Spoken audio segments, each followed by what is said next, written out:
Okay, so today is going to be almost like another filler episode, quote unquote, just in the sense that I'm not going to do the draft. And what I resolved to do, I guess, is almost just that I'm gonna save it for the beginning of next expansion, and then I'll start like the first episode, the first Monday into the next expansion.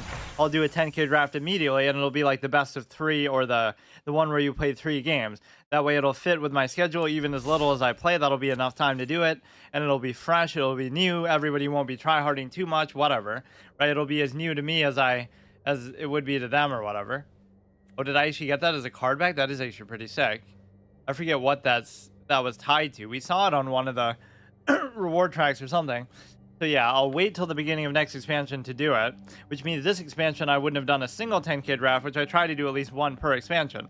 But what's sad about that is when Wilds of Eldraine first came out, I had a reserve of over 10K gold, and I was ready to do one, and I even thought about it. Let's do a 10K draft, on the first day. And then I fucking hold off, and I said, okay, I'll do it later on, and then I never ended up doing it, and then I ended up buying that 12K pumpkin pet just because I'm a moron, and then I end up basically in a position where, yeah, how did I even get that? I don't get it.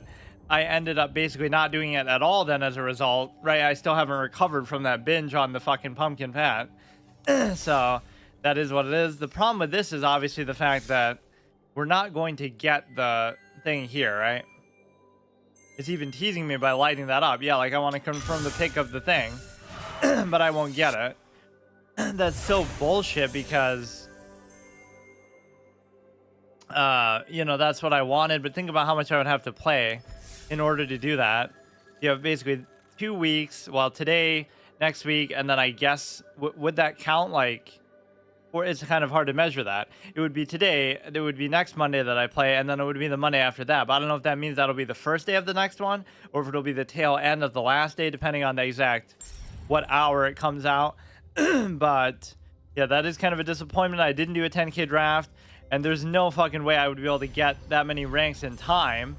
As far as like, what the fuck is this, dude? You talk about Magic the Gathering crossovers have gone too far. What the fuck? Pinkie Pie. So they're going to do a fucking My Little Pony crossover now? Because Transformers and stuff wasn't enough extra life. Yes, because the cats have 9 lives, you see? Yeah, this is all garbage. I'm obviously not going to buy a cosmetic, even if there's one I really like.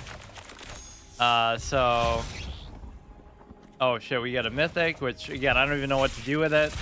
Kind of a good problem to have. Like the last one I held on to for a long time, and then I made something that was kind of ill-advised because it was basically it's a minion that has a really cool effect, but it's not going to actually be that good because it's like a 1/1 where if you have like 6 land, it'll summon a 5/5 every turn. You'd have to really go out of your way to try to protect it. Not even hexproof, for shame. It feels like red doesn't have too many hexproof. I mean, this is how you know. Yeah, to save lives, maybe to save the dying game, because you're making dumb decisions like this. You're literally showing me that My Little Pony is a fucking thing in this game, dude. I even say that all the time, too, like, Lost Caverns of Ixalan. What does that mean? Like, how would you do it if you wanted to? Wait, where'd it go? Your first opportunity to play it. Find, an event. Okay, dude. I don't know how much this game's expansions correspond with the real in-life game, because there's a lot of cards that are obviously arena specific, so it gets very confusing.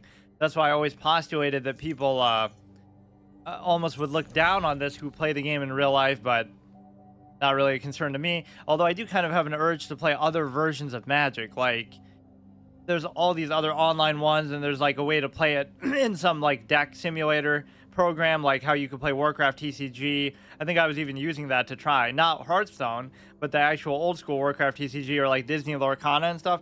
So there's other ways that I always hear about that people play Magic, but I guess it's still too early for me to do that because I haven't played this to satisfaction. But like the overall experience of this game is so good, it's just, I don't know if it's the authentic Magic experience. That one is pretty cool, so I'll use that for now. Emotes, don't really care. Companions, obviously we're going to stick to that for now. I always forget how you say that. Cerebrus, I think. So, yeah, we got the Frodo and stuff last time. I'm basically just mulling over the fact of, oh, I guess I got more than I gave it credit for. It almost makes it seem like it would be plausible to do. These episodes are gonna have to be really long though. How did I get so much? Like, what happened during? I got like that card back. I got all kinds of crazy crap. I wasn't even close to this level last time. It's like it just gave it to me out of pity, or something. I don't know what could have happened. So let's just play a bunch of what the fuck is this, dude? Keep playing until the event ends. Treasure Ball is an event to help awareness of our partnership with Extra Life. What is Extra Life? And what does that have to do with My Little Pony? In historic brawl, freaking suck. Right to Dex gaining life. Fuck that, dude. I'm out. As soon as I see that. Are you kidding me, dude? So we'll do a little parlay between red and green here, like we typically do. Let's just do one-offs and play as many as I can. I don't understand why. Now we're in the vicinity of getting to rank 35, so I'm going to really try to do it.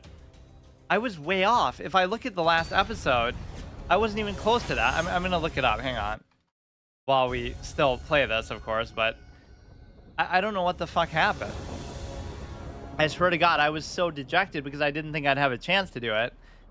But then somehow, now we do. We just leapfrog to rank 28 and get all kinds of crazy crap. It would help if I could actually win games sometimes, because that obviously is going to give you more experience. The last Monday was, how long can this Sarkhan deck drag on, am I right? That was the name of it. So at the end of the episode, what rank was I at in the mastery tree? I was even looking at it, yeah. I was ranked 23, so I gained 5 ranks. But how? I haven't played the game since then. I don't know what it gives you just for like a login bonus or something, where it's counting it. Fox of the Snowy Night. Look at this dude. He's like a RP fucking namesake. This is good. We can go face, which is a very unnecessary effect. Maybe I should make another Mythic Dragon. Try to make this deck actually viable, but I don't know if it even deserves it. I like how I do that. I'll do like a deck point system the way that I do character point systems, like in character-based games like Danganronpa or like even Pokemon. So like I'm grading everybody as we go through. So, oh, Beedrill had a really clutch performance in this gym, so now we'll upgrade him a slot. Instead of being my 3rd Pokemon in my rotation, he's my 1st. Or like Pidgeot saved my life from that guy on the beach, the Sky Battle, and I would have lost the whole playthrough because his first playthrough permadeath. But Pidgey saved me, so now he gets bumped up from my bench, like in my bank, to my main rotation and stuff, right? So it's the same thing here, like I'll use my mythic card on whatever deck does better today, as far as like, you know, whichever one I don't know how I'm going to determine it exactly, but whichever one performs better gets rewarded with that kind of a thing. This almost seems like it would have to be mythic to be that good, but for this you should just be able to do 1 less to cast, create a treasure token. There's 1 less to cast, so just try to get this shit out there quickly. We see so many of these cancerous white decks, which I don't even generally mind, but you know, like, I don't mind the existence of them. I mind the frequency with which we see them. You're just going to heal for too much, and then I'm not going to be able to do anything. Every time I make fun of the crossovers, they one-up me. Like, Lord of the Rings is one thing. Okay, that always can be taken seriously. Although it almost made me just want to play a Lord of the Rings card game outright, of which there could be a really good one out there, but I swear somebody lied to me about that Disney Lorcana, because they're like, oh, are you going to play the digital version when it comes out? And I was looking forward to it, but now apparently you can't. I guess it was just coming out in physical form, and maybe it'll come out in digital form later or something, or there's some way to play it in like some third-party app like I was talking about. But that has haste. This has flying trample whenever it attacks, create a treasure token. Is there something that's going to help me deal 3 damage, but I won't have enough? Right, I would need 3 still. 1 less to cast, flying. It deals 1 damage to creature. Depending player controls. That could actually be pretty good just for the effect alone. You can't really argue with that for 2 mana, or wait. 1, 2. Those are in pretty good shape, right? Now it just becomes a question of, is he going to heal a lot? Because that's sure to happen.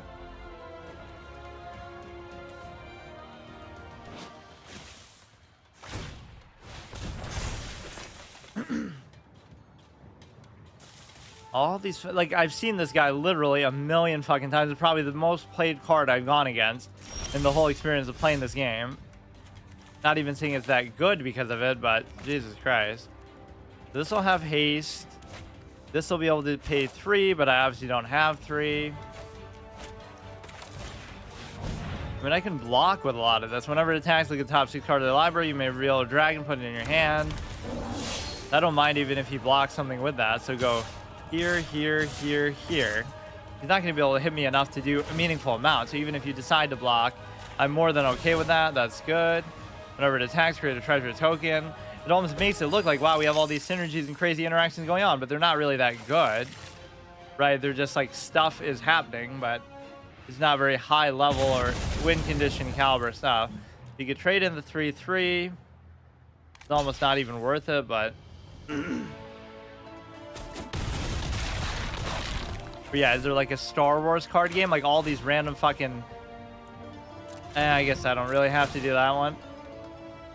Yeah, it makes you curious. One of the things I hate about this game is if you tab out, you can hear that. Star Wars card game. Like, just every universe has that, right? $27,000. Mark Hamill, 1995 card game premiere autographed. Star Wars, the card game. See, there won't be a digital version of it, or you have to go to some third-party capability to do it. It's just like every universe will exploit itself to do that somehow. You can do like 2 of these together, and that would allow you to basically give it haste as well. And this guy almost has as good of an effect as that mythic one. Or no, I won't be able to give it haste because whatever, we can block. I can do basically whatever I want. Deal 1 damage. You can't do anything with that. 7, 8, 9, 10. You should just be dead. But again, he's going to do some crazy heal now. Or wait, oh no, he didn't even get the chance. Never mind. Yeah, these seasons are a little bit too short, so it kind of fucks with me a bit. Like, they sort of feel like... What am I getting? Some sort of level boost out of this? Like, how am I getting so much more now than... But like, how much do I need to get from 29 to 30? Is it not that different than what I needed before? I guess maybe they all have the same experience requirement. I mean, there's nothing to do but just play for a long period of time, which of course I never do with this game.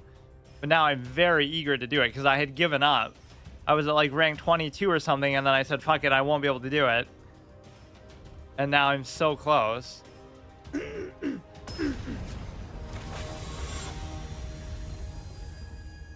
So winning games is obviously going to help with that, but my decks don't help me in that regard at all. Or I don't even know why I'm doing this. Like, I was supposed to... Or no, I'll go until I lose one. So let's see what kind of a good streak we can go on. A lot of these dragons are not very high value. They're just kind of... I do like how you can do this, although I almost never do it. Just kind of move shit around with no context to it. It's a pretty bad starting hand, actually, right? What kind of a clown would get a pet like that? What you can't really tell is whose pet is whose, like, just by looking at it. Obviously, this is mine, but, like, why is left mine and his right? Like, it could just be either way. There's nothing that feels, like, proprietary about it. You get the value out of that regardless, whether you trade into it or not. And he surprisingly wouldn't do that, so now I'll be guaranteed to get at least another one from that. Cycling value, look at that. Quid, first strike, doesn't matter. You would think I should be playing almost in an aggro sense, but you really don't, because... I mean, that's kind of still more important, I hate to say, just because everything is so high cost. This guy's actually decently statted, though. Imagine that. A 4-mana 4/4 is something to celebrate about. You might think, oh, it's because he has flying, but... Beginning of your end step, if you control a creature with power greater than base power, create a 1/1 healing buff white deck yet again for the millionth time. Or no, it won't work. So I might have to do like both of these together. Or maybe if I had done it the other way, it would have been better. What's funny is you can end up winning with even these low value dragons if they just don't heal, which I'm sure he will. just because they can't block them. Deal 2. That was actually the wrong one to go for, though, because that one didn't have a very good effect to it. So this guy's even bigger clown than me. That's why he's not bad.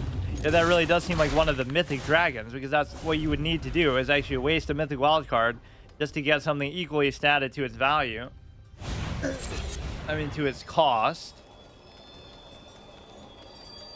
Yeah, we'll have at least one more chance, but I don't know whether we'll get the second one, because 14 days is like ambiguous as to exactly what that means.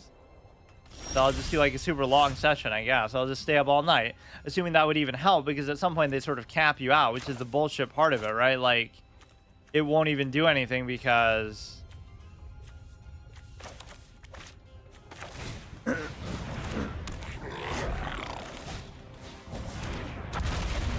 Go face, he's getting low. The only thing I wish for is just the ability to stop him from healing. And I even made a point to have that one card. It's like a dinosaur, but it has, you know, both players can't gain health as its attack. I would make a deck with just like 4 of those just for the fuck of it. This will be for card draw. This will be rush. You mainly just want flying stuff. Deal 4 to each opponent. Because you are pretty low already.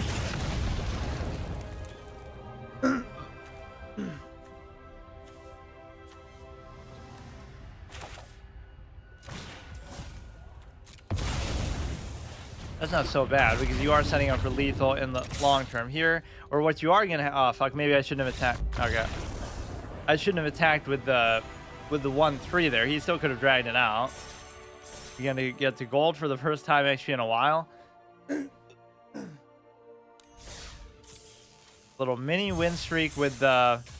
Imagine if I buy a 12k cosmetic from My Little Pony. Now that would be really stupid. What I really wanted was the skeleton pet that we saw last year. It was like a skeleton with a lantern or something, but I could never afford it last year, obviously, because I didn't have enough gold, and I wouldn't have wanted to waste it probably anyway. But I was waiting till this Halloween to try to get it, but then it wasn't on there. So then I felt bad, like, oh, I should get the pumpkin instead, just because I was like ready for it. So this is going to be reasonable, but oh yeah, see, here's even the one that I was talking about that I just made. If you look at some of the mythic wildcard use in this run, it's been very, very suboptimal. No matter what I'm going for, it's not cohesive, it's not anything. I just go through and look through like a catalog. This card looks cool, so let's just make it. That's how easy it is to fucking punish that. Like, what is this, dude? It's a great effect, but you're not going to get to actually do it. So it's a little bit of window dressing. Oh yeah, I want to see like what red hexproof minions are there, but there actually really aren't any at all in the game, I don't think. You could do this, which is unfortunate because kind of exposing myself a little bit too much. He told me I would find you. Yes. Start a card, draw a card, fine. Perfect. So if I can get a 7, we almost never do that, but that's a very fun, good effect. And there's some irony sometimes of the cost of these, like the one that, oh fuck. Ones that cost less sometimes have higher top end things. So like he only costs 3, but he has a 7 cost thing to do later, like his loyalty counter. But some of the more expensive Sarkons don't have that. They're just like, their highest is like a 3 loyalty counter. So I guess they expect you to have this guy around for a longer period of time and stuff like that. That is unfortunate. I could use the mana just to play something, or maybe I don't even want to bother. We already have 4, so we would have 5, 6. Yeah, that could be good, I guess. Look to the skies. And red should be more than adequate, or I could have got a discount actually on it, but it might not have actually mattered because you wouldn't have been able to play both then, right? It looks like we might actually lose this one here. Yeah, it just gave me a whole bunch of goodies, like as if it's almost the end of the season, but Or maybe, okay, maybe I'm not understanding. I'm associating the expansion. Okay, I'm stupid. I'm associating the expansion with this season, but it'll be like the middle of the month that the expansion comes out. So that's part of the reason why I got all this shit. Is this supposed to be like the card back you get, like, oh, if you win 5 games on the ladder that season? Because normally that never happens anyway. But or, I mean, that would go without saying that I'm gonna win that many. But this should mean you can play both. Come to me. Hurry up, dude. Do 2. I mean, there's nothing I can do to play around that. Like, what? Just don't play minions. This is where my lack of removal really hurts me. It wouldn't be very hard for him to finish me off now. Or I basically just can't play any minions ever again. Plays a land or casts a spell. If it shares a card type. Or I got that one really cool card for green that we can see now, where it's like, at least his hand's burnt out a little bit. What the fuck are you doing, dude? I mean, it at least looked like I was in a better position, or he was in a better position because of my health. But no, we got that cool card from green that's like level 30, huh? One mastery orb. Why is it like bugged out? Oh, see, this is what you would have to do though. The orbs are hiding behind there. I even said like, oh, you don't get extra orbs. So if I had 3,400 of this, I could spend it on here. They should let you buy that with gold at least. Like, what do you mean, dude? I'll spend 10k gold on that, which is $200+ value, really, dude. Yeah, that would get you the orb guaranteed, but it shouldn't be that hard to get it at this rate. I don't know. We'll see how far I can get today. But at some point, it's going to stop giving me experience, right? Like, even if you add this up. But if I win 10 games, that's 2,500, which means you get to, like, 33 just from that alone. Plus these, which also give you... this will give me 1,000. Right, so that'll be level 31. And then this will give me... really, like, 2,500, right? So, yeah, you should be super close. So then next week, you can knock it off for sure. The most important priority right now in this playthrough is just getting that fucking black card back because I love it. Some kind of Tim Burton-esque nightmare fantasy. And so we get this guy again, which I don't want. We gotten a little bit lucky in some of these games, but clearly that just means this deck is getting vastly better, even though it's still garbage. But it outperformed the Goblin one, which I was surprised by, so it kind of won its place. We would have been playing the Goblin one now a lot more if that had won the little matchup. Yeah, just sit here and let me get up to 6 lands and then let that effect come into play. Like, you wouldn't have a single removal card. You would have to be like me if that was the case.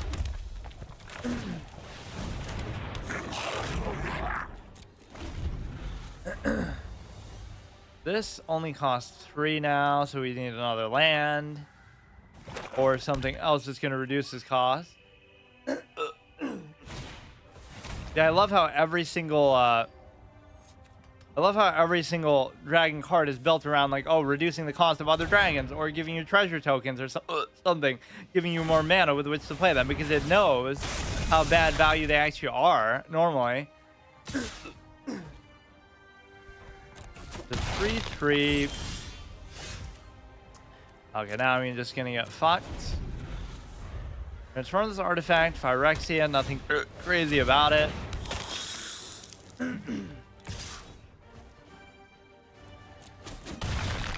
Yeah, all these sort of topical card games that would be interesting to play, but the best way to play them is actually if they create like a properly designed digital sort of structure for it. Now that actually did come at a bonus because I paid 1 for it to get 2 from it. The game almost can't process that incredible value proposition that we just got. You can counter his flying shit at least. Yeah, Dragon Ball Z card game, Star Wars card game, fucking Disney card game. I'm just such a big fan of card games, but sometimes the way I play that doesn't, you know, people don't really agree with it, or I kind of take my time too much or whatever. But I always am known for doing formats. So like if I can't do such and such, I have to delete my account or delete my collection or something.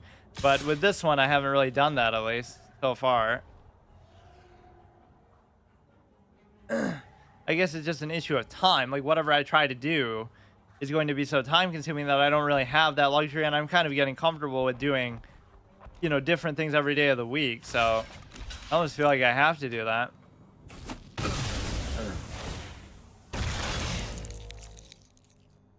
Well, that didn't help me at all then. This deck would have won 3 in a row. It's possible we could win more, but that last one, even we sort of cheated that a little bit. That could be Darth Plagueis' effect in a card form.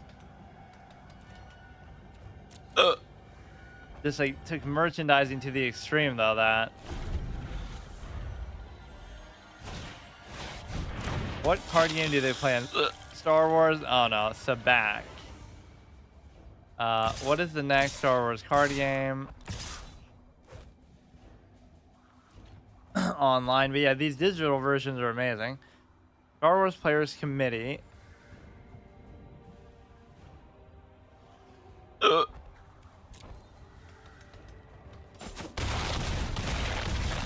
Yeah, there are all these like third-party apps you can use, so I'm almost thinking about that, even just for this game itself, right? That would be kind of cool. There's really nothing I can do. Let's see if green does better than that. I guess I won't take this day too seriously as far as determining what, but that should still be the format. Like whichever one does better out of that set or overall, we'll do the next card, mythic card will be committed to that. So it might very well be red because 3 games might not seem like a lot, but okay, hurry up, dude. You already won. What are you fucking around for?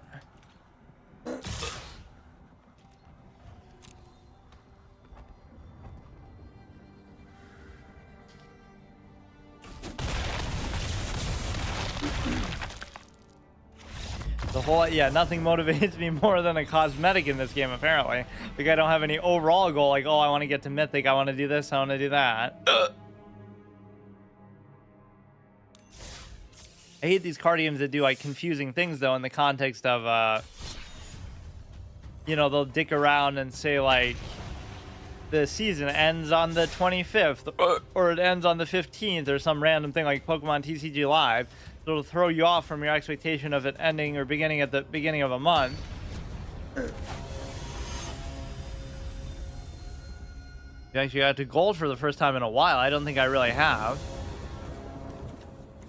Not a bad hand, but the blue is kind of deceptive because you're not going to actually be able to do anything because, you know, you need like a Carotid or something. I don't have any blue land in this whole deck. And so this guy is okay. Let's see if we can beat the 3 games that we just won as red, though, which is probably unlikely, even though I like this deck more, obviously. No matter what I'm doing, I always find a way to... fucking... Okay, that's really not even worth using something on, dude. That'll be good. Flying Trample. Whenever dragon you control attack, something.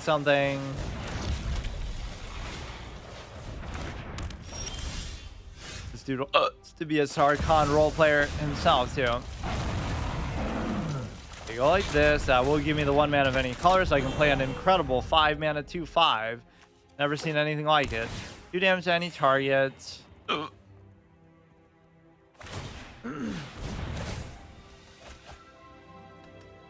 The abilities would just mean like planeswalker abilities, I guess, but I don't want to overcommit too much, but I actually probably just should and just finish him off while you can.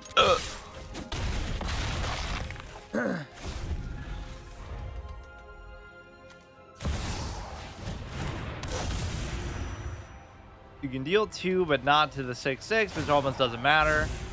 Kill the 1/2, which is probably pretty good. Or why would you even do that? The won't it just heal? Or wait. Oh, wait, what?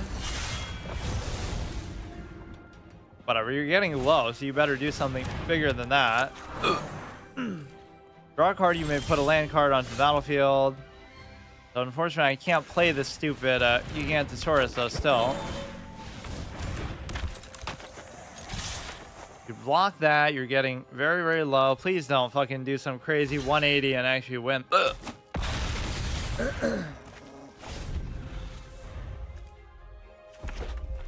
When Invasion enters the battlefield, X +2 damage. Flying Haste doesn't really bother me at all. Whenever it attacks, it becomes target of a spell. Create a treasure token, sacrifice artifact, add 2 mana of any color.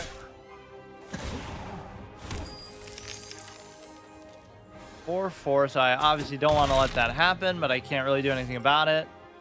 I'm not going to have any flying capability, but you're basically dead already. Like, what are you doing? Right, you'll get the 1 damage through no matter what. As far as I can tell, you should be dead. Or wait, what if that's the difference in whether he dies or not, though? 4, 5, 6. I guess it would have been 7 then. Now watch him make a crazy comeback, but I'm still not going to let him destroy the stupid battlefield thing.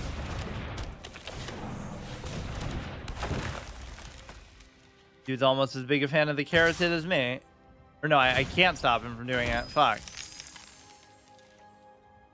But even then, I don't know.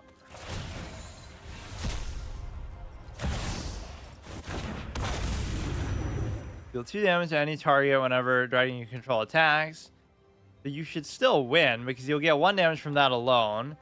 You can block, like, let's say four of these, so you should have it.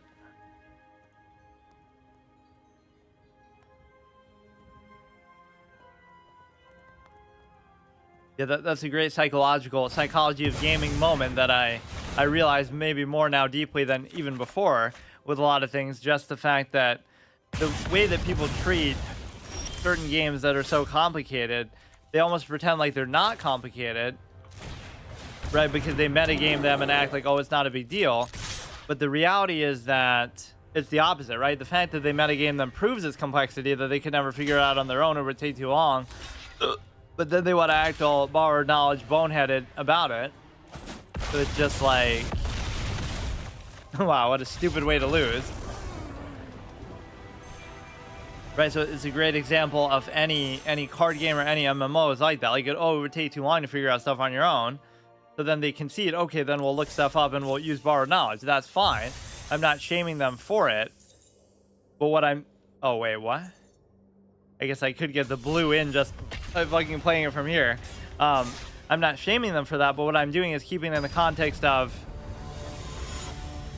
they concede to that fact, to its complexity, but then they'll look back on it and say, oh, haha, this is the obvious thing to do, and everybody is doing it.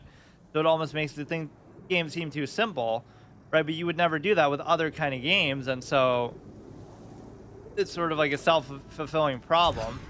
Right, you're using borrowed knowledge, but then you're using that against something to say, oh, look how simple it is, because I'm using all these guides that make it so simple in the first place. And I'm only using them because I know how complicated it is that I need them to begin with. I almost don't want that, but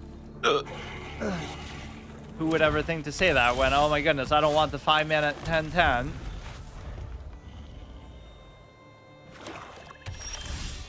Crispy bad boy. I feel like we never see this fucking card. I only have like 1 of them in there, but still.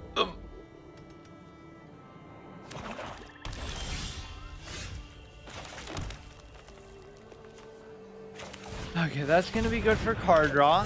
Try to rush him down. I don't want to lose shamefully to the Sarkhan deck. As much as I clown it, it did better than the Goblin one, which I was just rooting for. It doesn't mean the Goblin deck was even that good, but... We're on our way to Galta as well next turn. So if you don't deal with this quickly, you're just done for. But I like that aspect of sort of an organic, dynamic thing, like almost like you're a Yu-Gi-Oh! Protagonist. You're constantly surprised by what your opponent does. Like, what's this card? What does it do? Says the king of games, who's supposed to be the best at the game, doesn't even know what half the cards in the game do, and are constantly surprised by their effects. in the middle of a duel. Like, when would that ever happen in real life?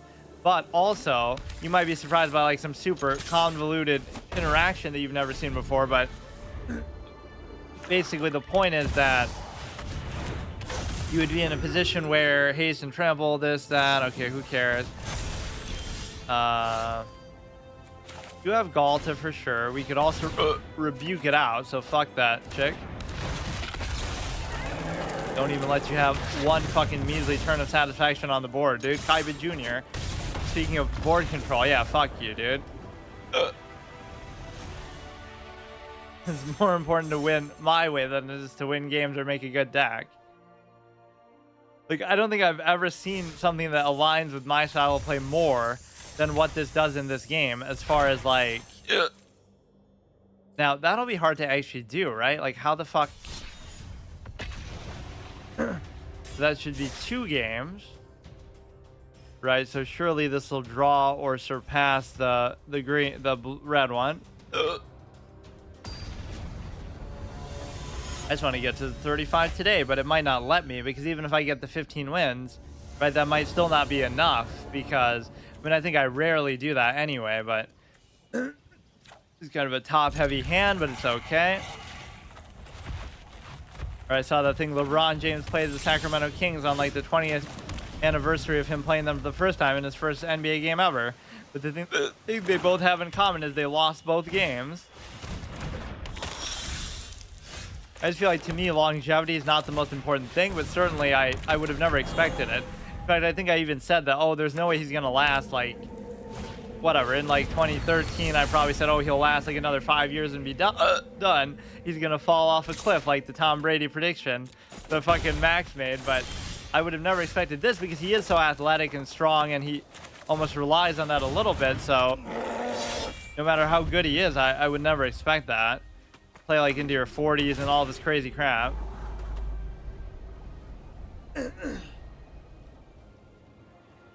Yeah, I kind of agree. I'm of like Max's mindset. Not that I follow football much, but like, what were the odds that Tom Brady would play till the age he did, and to play as well as he did, and to win like that last Super Bowl and all this kind of stuff in Tampa?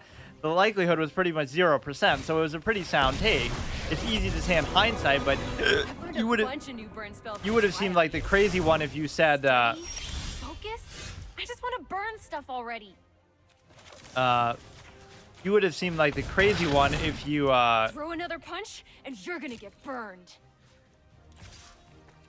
If you had said that, like, oh yeah, he's gonna go to Tampa at age 40 whatever and win a Super Bowl and all this kind of stuff. Consider this bridge burned. Right, so that would have been insane too, but it's easy to sit back and not say anything, but just say, oh yeah, of course, whatever, in hindsight. So that wasn't actually as bad of a prediction as it might seem, because you're basically saying a guy would do the impossible, no matter how good they are.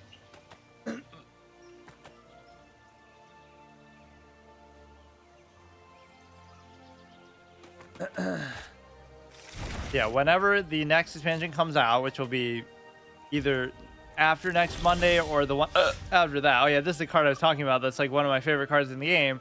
Maybe not that good, but that's often how it goes actually with my favorite nature, right? All the things I like are generally not very good, or they're just very specific, like an anti-spell. But in this game, it's even better because everything is considered a spell, right? Like even creatures will count towards that, which almost doesn't seem like it.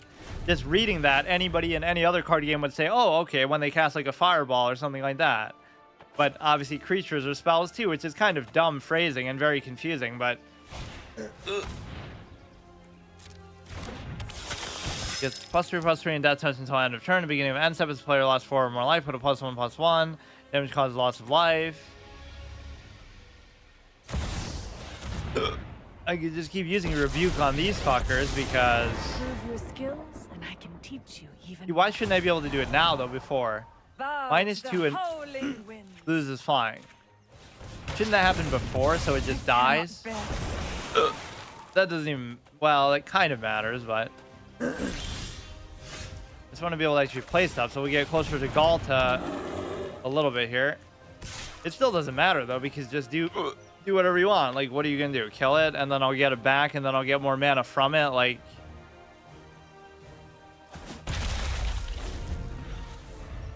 It's only till the end of the turn, too. I'm just absolutely the Planeswalker killer here, just not letting you have any satisfaction with it. 2 mana, different colors, okay. Would love to be able to play that, but I just won't be able to. Let's attack with both of these, and I know you might think that's a bad decision, but I don't care if you trade off for it.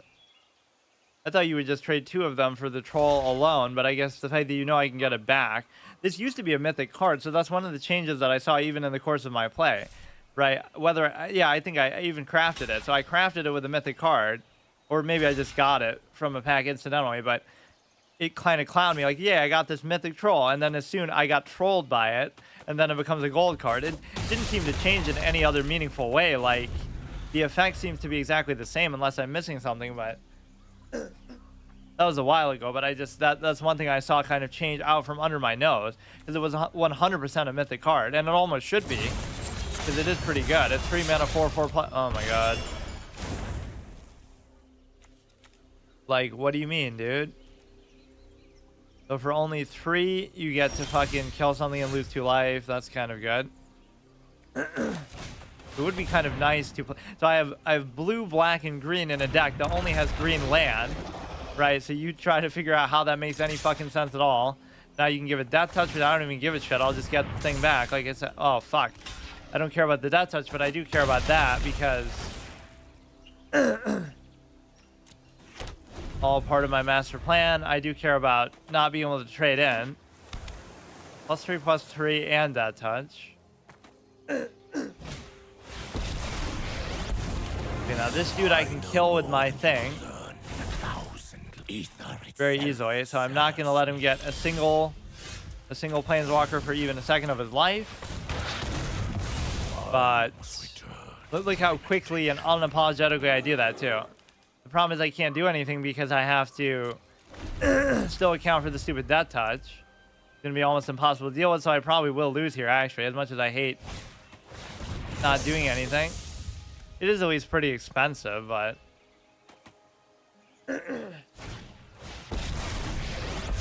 Jesus fucking Christ, this guy has the most planeswalkers I've ever seen. Or not only does he have them in his deck, but he's getting the chance to play them in the course of this game. Can't draw more than 1 card, don't really care about that. You may reveal non-creature, non-land, put it onto the hand. Okay, I don't even care about those effects too much. There is no like super top-end high-value effect. Fucking won't let me do anything though. You know what you did though? You allowed me to attack here though, because you don't have any mana, right? As far as I can tell. So that effect won't actually work now. Or this turtle could just single-handedly win you the game because of the simple fact that you're able to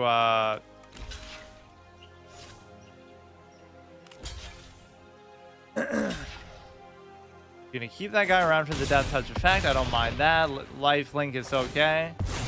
Created 2/2 colorless something fine. Fucking won't even let me play this, dude. With thoughtfulness before action. Yeah, this will be like a rainbow deck with only 1 color in there of land, so you somehow find a way to make it work still.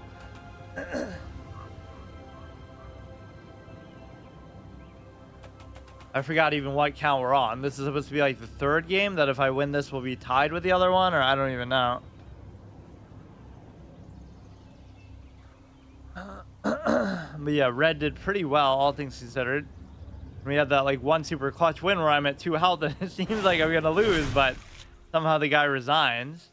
Come on, just let me have it.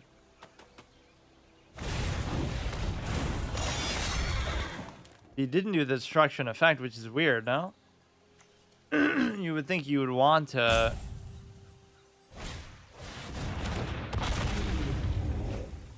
Power is equal to the number of total instant sorcery spells you exile in your graveyard. When it enters the battlefield, draw a card. Jesus fucking Christ, dude, you're taking too long. I'm trying to rush and Zurich through this just so I can get as much experience as possible this time, which of course I tend to never... Oh my god. Never really do that. I can't do dick all, but he also can't do anything in the context of the death touch, so at least that's fine. He won't be able to kill me, right? No matter how much I expose my face here. The Planeswalker's not really a threat. The lifelink is a little bit annoying to be sure. At least one of them is going to die. The other two are very superfluous. But you know what I should do is fuck the mana. Let's just bring it back, yeah. I kind of forgot about that, and of course we strategically get a 4/4 there as well. I mean, he should be pretty close to dying, but who the fuck knows what he's gonna do. That death touch effect alone is so annoying from that stupid guy. 1/2. I think I would keep calling him Knight of the Ebon Blade because I'm just so used to that from the Warcraft universe. Sacrifice a creature. Alright. As if the 2/5 is really going to do me any justice either. Like, look at what a shit card this is, but...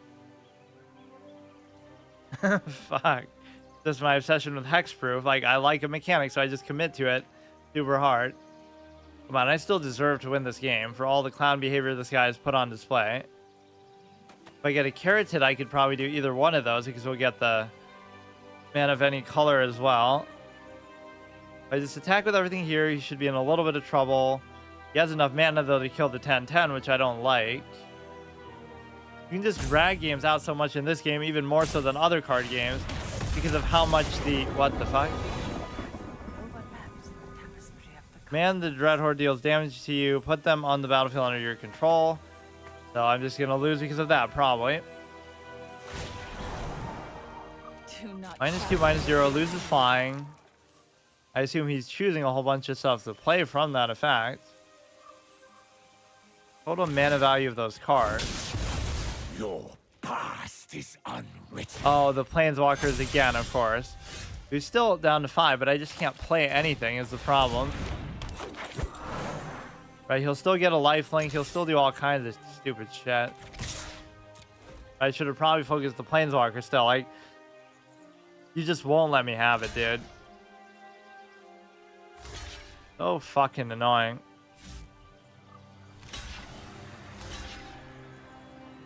If I could have actually just, like, fucking played a card, I might have had a chance. Like this or anything.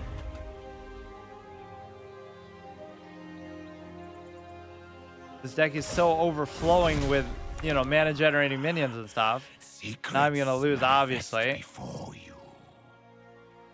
This is just infinite number of Planeswalkers.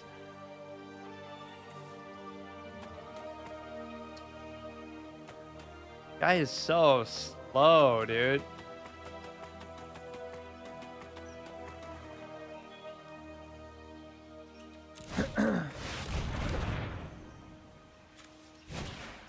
So 4 + X + X, gain control of X target creatures and or Planeswalkers. That's actually a really good value card, but I don't think I've ever seen it before, actually.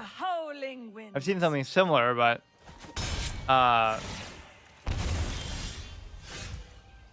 XX. So you have to pay 2 for each one, basically.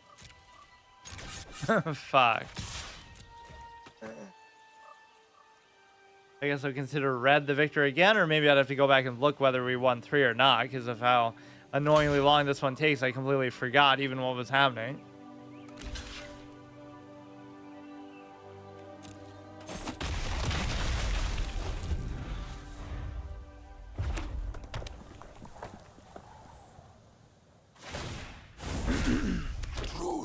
Yeah, like that'll count as maybe one set in the favor of green, or sorry, in the favor of red.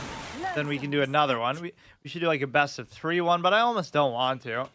I'll just stick to best of 1 for now, because I kind of just want to zerg out individual wins. I don't know how that counts actually towards the daily quest and the condition and stuff. Like, you have to win like 15 games and you get 250 experience each. Does that work if you win a single game of a best of 3, or do you have to win the whole best of 3? I don't even remember, but I do love the best of 3 format, though, because it kind of mitigates RNG. Like, if you say, oh, I just got super unlucky the first game, he got Exodia in his opening hand, whatever kind of dumb shit could happen, right? But then you might win the other 2 because you won't be so lucky, or whatever, vice versa. You might have gotten unlucky. I'm going to let you finish the game, but you better hurry up.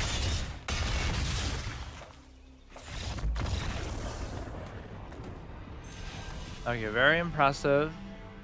Honestly, pretty impressive by red to it's winning almost by technicality by default, right? Like just because everything else is falling before the might of something else. This is going to be very hard to actually do. We have enough for the draft, but again, I'll save that for the very end. So everything is looking up. Now it's just a question of I have to win 10 more games, and I have to play a bunch of stuff, like a bunch of blue stuff. You know what? I'll concede to red, but then we can still keep playing as this. There's no rule that says, or no, I should keep having to alternate still. Whatever. I just want to find a way to cheese it and do that stupid one. The the blue daily quest, which I hate blue so much I'd never be caught dead playing a blue deck actually, which I almost never have in the whole experience of playing this game. But I wouldn't do a blue deck outright. I would just have a couple blue minions in there, which are often very hard to play because you have to have all the other mana generating consideration, which I normally do, but I wasn't really getting the carrot today so far.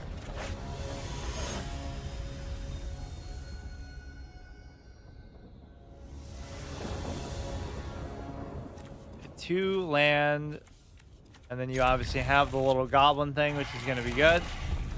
Yeah, this is basically the result of that little matchup we had between the two red decks, goblin deck versus dragon deck. So now because the goblins lost, now they're serving the dragons literally. Own little RP scenario that we created, I guess, out of that. That's the fate they deserve for their epic failure. It's a 1-1, but I could care less about that, right? As long as the effect is still there. Still hits you in the face with it. Let's see if we can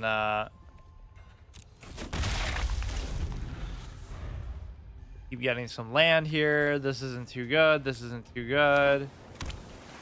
You really want the other vicious dragon thing that's like whatever it's called. Vicious whelp or something. Enters the battlefield, draw a card. Okay. You could literally play now almost anything. Create a 4/4 with flying would actually be a pretty impactful play. I don't mind giving that up for it. Who are you to call me mad? And then you can turn your planeswalkers into a 4/4 as well. But I almost don't even want to do that. Go ahead, trade in if you want or don't. So how would we... Oh yeah, that's a great effect too. So even if you were to try to attack me, you would... I always forget about that effect too. Okay, this is already going to be annoying, I can tell you that.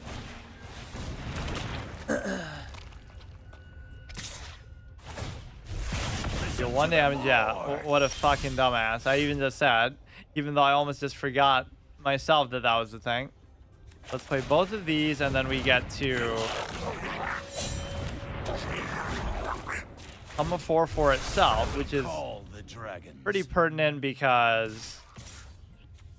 Or no, these aren't actually going to be flying, so I'll just leave it. You could trade into the 1/1. Imagine if it happened when you try to block, too. This will deal enough damage. Whenever a creature attacks you or playing the marker you control, or when it blocks something you attack with. That'd be the ultimate BM. Okay, that's fine too. So now he's learned his lesson, at least from that effect. I like all the versions of Sarkhan, which is why you can see that I went out of my way to make them, but they're not always as good as maybe I expect. What know you of dragons? Or hang on. First we want to do... I summon you. Wait, I don't even think that'll help me. Or no, well... Now you want to become a 4/4 with flying, which that one won't really even matter. Now we'll go here, go here. Could attack with that so you could trade into the little goblin samurai dude, right? Getting very low. It'd be hard to believe that he wouldn't that he would have an answer for this, but they always do. This game has had more one of those crazy 180 moments than anything else because it does have a lot of infinite loops and crazy combos that are like very unpreventable, fun and interactive, but they just kind of come out of nowhere a little bit more. Maybe it's just because I don't know how they work as well in other games, but it's also a very complicated game. Fuck. Or even that is extremely annoying. Because now no matter what I do with the planeswalkers, they're not going to be that good necessarily. Or I won't even be able to play it now.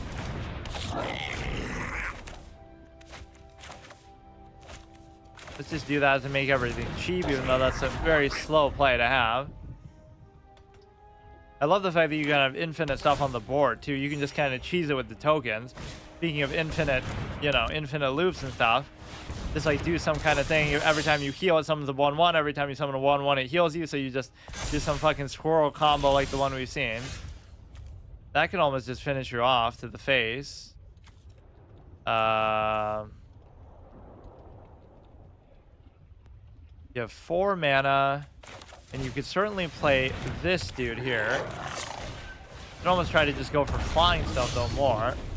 Right? Just don't heal or do anything crazy. Create a 1/1 Alpha. You're just gonna overwhelm the board too much, and I'm not gonna be able to do anything about it. This is instant though, so I could go like all face, and even if I get 2 damage through, I'd still be able to kill you, but I probably won't be able to do that. If I'd done more flying priority stuff, I guess I could have. Still can't do that. Still can't do that. Deal 3 damage to any target, but I won't be able to do it. For 1, creatures gain haste.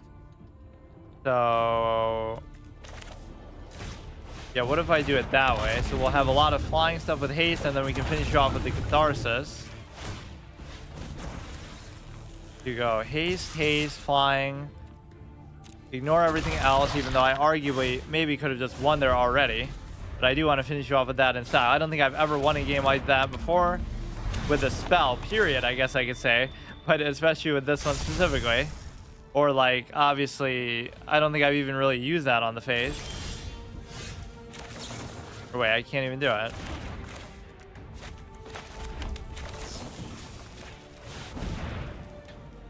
There shouldn't be anything you can do, dude. Come on. Fuck, let me at least see the animation if I can. But I still can't say that, oh, I won a game with that.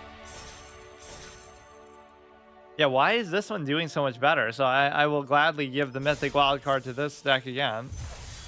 The only thing I'm missing out on is the stupid green deck because, or I mean the blue cards.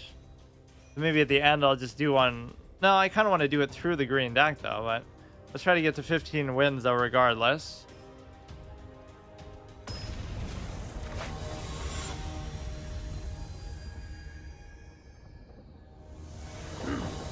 I should almost do that every time, but then you see how laughably short some of these experiences are. Haven't seen that guy so far today.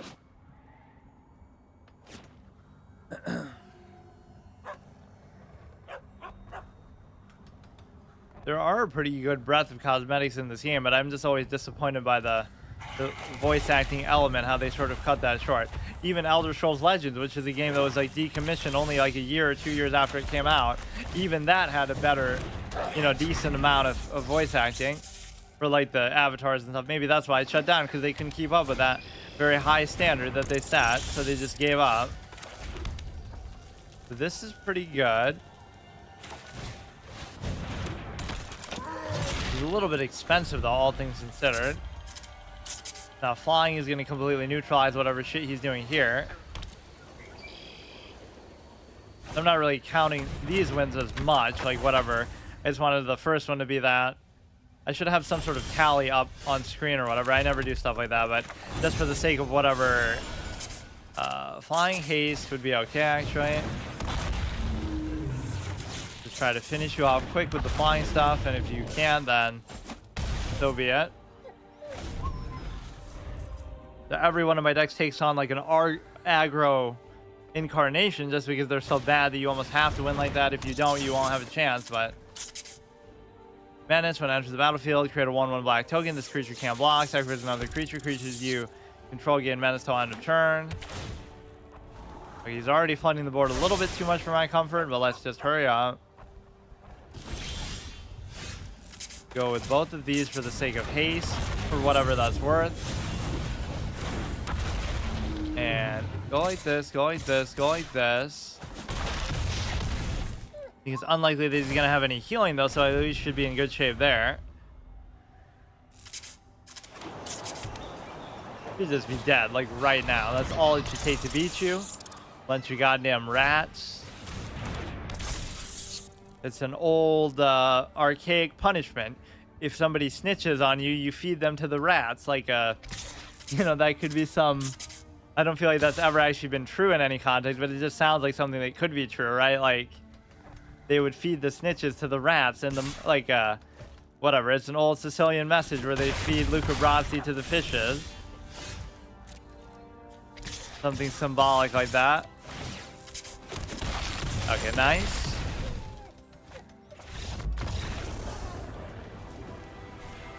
Just gotta watch. It would be lovely if I could get to 35 this time, but even if I don't, I could certainly do it next time. Can't remember if I've gotten to platinum since I got to it the one time, because that time I was actually trying to do it, but 725. It'll be like level 32. Man, I had literally given up last time too. But something happened at the beginning of this episode where I just got a shitload of ranks and all kinds of stuff. Okay, not a terrible hand. Get the little haste dude out there. Some of these dragons are still such shit. Oh, here we go, dude. Here we go again. What a surprise. What a crazy original thing. Fucking... You could say that about me too. Like, I end up using the same stuff over and over, but at least what I'm using is not total cancer all the time. At least the way that I'm using it is suboptimal still. So I'm not really going to have much removal for the sake of these, but... But you go so far out of your way to make dragons actually good value. This one I might not win because I obviously have the stupid healing to contend with. But I'll do my best. And of course, we rarely get to that point where we even have 6 lands, but it's almost like you shouldn't play them until you get to that point. Way too easy to get rid of. Rune of Sustenance. Logging enchanted creature is a permanent creature. Gains lifelink. Okay. Or no, I still should have... Fuck, I should have still blocked it. It wouldn't have hurt me at all. I think you do both of those together, but I almost don't want to. 3/3 when it enters, create 2 treasure tokens. I only have 2 periods, so...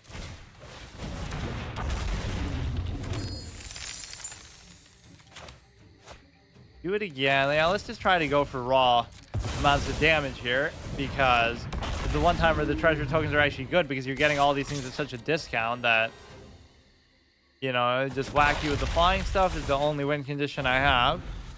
I almost revel in flying as a mechanic a bit, because it felt like such a bullshit overpowered thing at the beginning, and it kind of is in a way. You see how White always uses against me with the angels and stuff, but it is just something you can't really do anything about, because not only can you not block them, but you can't even destroy them. Like, you know, you can't block, or you can't attack any minion ever. That takes all the control away from you.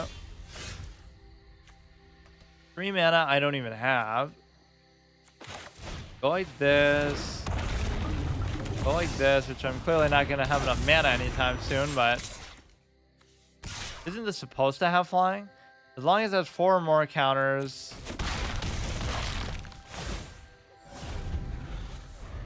What a surprise, a heal buff deck, and as soon as you buff that, I'm not going to be able to do anything about it. Like, I kind of have a ceiling for how much removal or damage I'm going to do, like where, you know, once it gets to a certain level, I just won't be able to deal with it. That's even true with Master's Rebuke and stuff.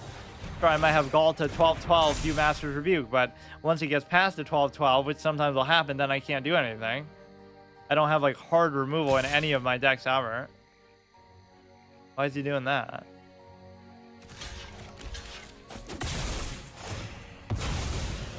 I mean, sure, it might help for that purpose, but still.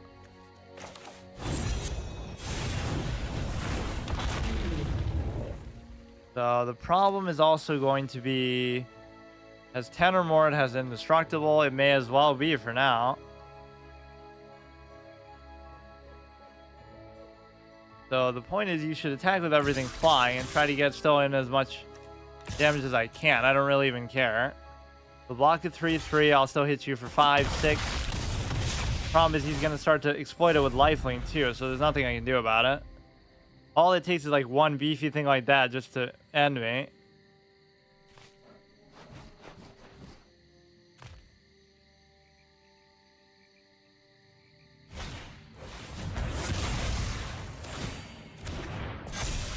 I just want to get as close to that as possible to the 35, so I'm guaranteed to get it, right? No matter how little I play next time or whatever. This is the kind of format I do with this series, is literally just fucking dick around and try to get try to get some stupid cosmetic. I won't be able to do anything at all ever, so just fuck it. Look how little land I got too. I'll just die because I won't be able to block anything anyway. This guy's not too valuable now because I can afford most of the things, but then again, I really can't. I'm overestimating how much mana I have.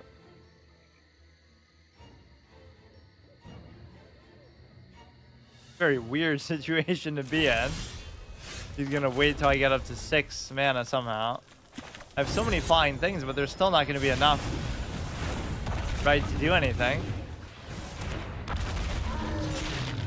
Like, look at my board, but I still can't figure it out.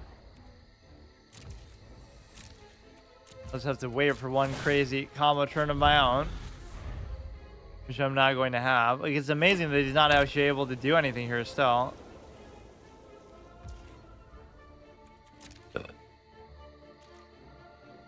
I have 2, 5, 6, 7, 8, 9. There's no reason not to just play everything. It's not going to be enough, though. That's the thing. This is the one thing I would always make fun of. Like, you have such a big fucking board. Why would you pussy out and not attack? But I still can't do anything. Or maybe I'm only looking at the flying, but I shouldn't. I should just look at the raw damage value amount.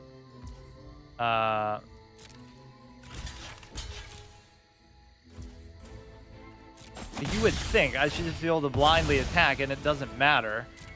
But it does because, like, okay, look. I have different sources of damage. So I have 1, 2, 3, 4, 5, 6, 7, 8, 9. Oh my god. So I have 10 different sources of damage. And they don't do quite enough. You can only block one. No, you can block 3 of them, though.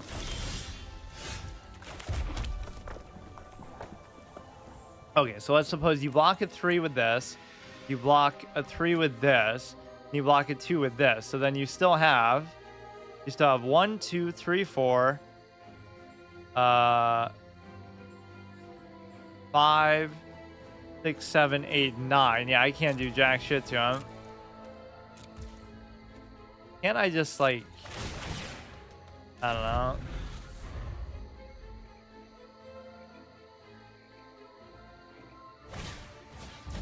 Look how slowly he's doing it too, but I can't do anything about it.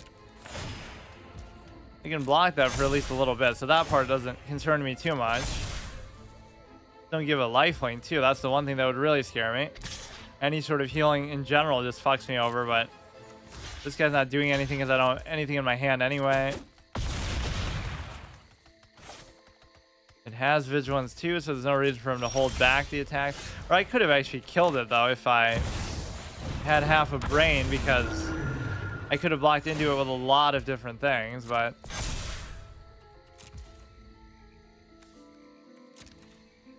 I just feel like I can't really do anything, so I just want to get to 6 lands and then punish him with that a little bit, but this is how tedious and annoying and slow these things can go. So could I actually kill it? 3, 6, 7, 8, 9, 10, 11, 12, 13. 4, 7, 8, 9, 10, 11, 12. I can technically do it, no? No, but it's indestructible then. Fuck me. So the one time where you theoretically could throw your whole board into it, it's still not going to do anything. Like, These two cards, man, I've seen more than you could possibly imagine, I guess. I just have to survive. This one mythic dude that I just made is totally going to save me, but it was kind of a mistake. I actually thought it was an enchantment, I think. And by the time I realized it wasn't, you know, I thought you would just put it there and then it would do the effect. And that would be much better than a 1/1 that's so easy to remove. Not saying they can't have removal for enchantments, but it's just less common. Or at least from my perspective, they're both pretty fucking rare because I just never do that, but... Do that. He's having a little bit of trouble himself finishing me off, but give me one more land and I'll be a happy camper, because then I'll just keep doing that every time, and then maybe we can build up enough to get through. Yes. It'll be the first time we see this effect, too. Now just kind of slow it down. Have to survive, and we'll be able to survive in perpetuity with that, in terms of being able to block with the 5/5 every turn, too. Once we get off to a good start. Oh, what a long game, dude. He's going to be able to do some crazy shit.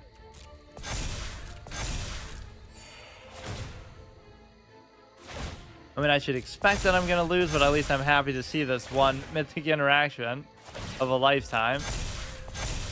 Yeah, this is one of the most oddly statted dragons that actually is good. That isn't even mythic. There's probably like 0 more like that in the whole game. That's actually a 1-to-1 ratio of cost to thing. Cost to value. They do that. It's indestructible anyway, so I have no way to deal with mechanics like that either.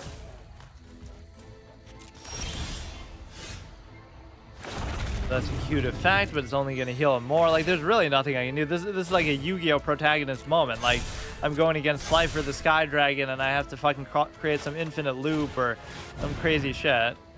Because otherwise...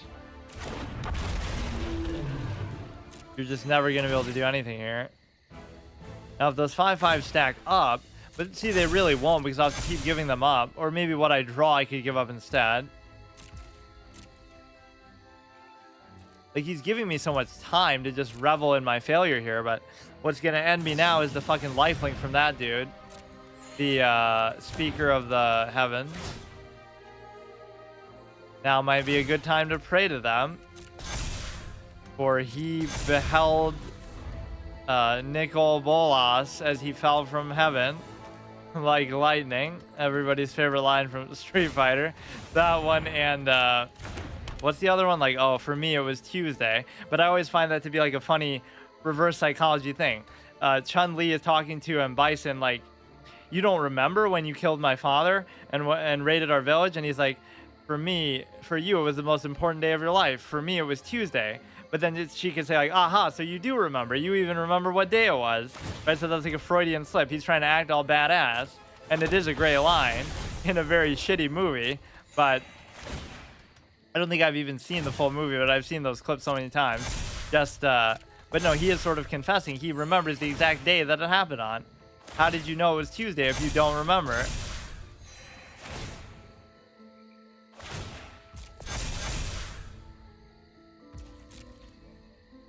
I love all these tangents you can go on in a card game like this, but, or like even in chess or something. That's part of the reason why I like it. Yeah, if I could build up an infinite number of those 5/5s, it could be worth it. But what you should keep doing is attacking with those as well, because I can't do anything about it. Or I guess you would feel that I could kill them still. This game could literally go on forever, just so you realize. But it favors him if it does, because of his healing and stuff. Unless I deck him out, which could actually happen, but... yeah, that's really going to help. And always this card text is confusing with each opponent. So many things say that like we're doing a double duel, but as far as I know, you can't do it in this game at least. So they must have just copy-pasted that from the real cards, in which case in real-life Magic, that's probably more of a common consideration here. I'm at least building up a nice little army with respect to the dinky 5/5s. And we at least get a suitable, cool way to show off the effect of this mythic guy that up till now I've never had the chance to do. Whenever a creature enters the battlefield or dies, you gain 1 life. Yeah, like we really need more. I forget if it caps out either. I don't think it caps out at 100. But you rarely see it go past that, so whatever. Let's just indulge. Well, this is kind of wasting precious time.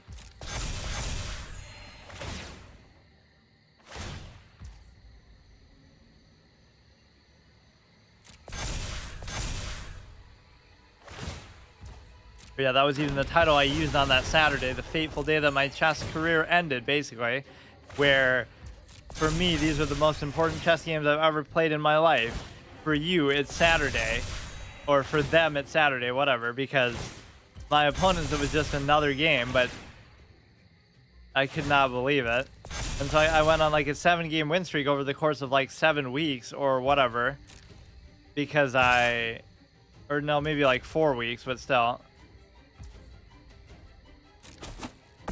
Or whoops, I should have actually kept it going, but just for the sake of time, I guess it's okay. I mean, it's pretty clear that they probably would have won, but maybe I could have come up with something later. They just keep buffing and healing and summoning more stuff, so yeah, that is one of the most jacked out boards we've seen, just in terms of the you know, the sheer number of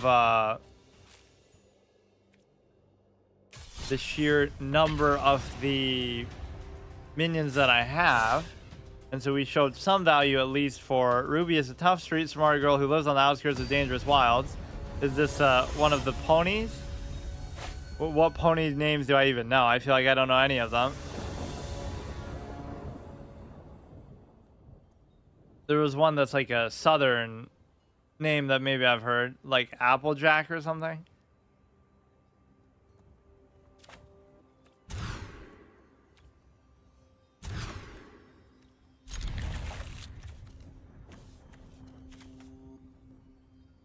You don't really need double Gigantosaurus, or maybe I don't even need one of them. Fuck it.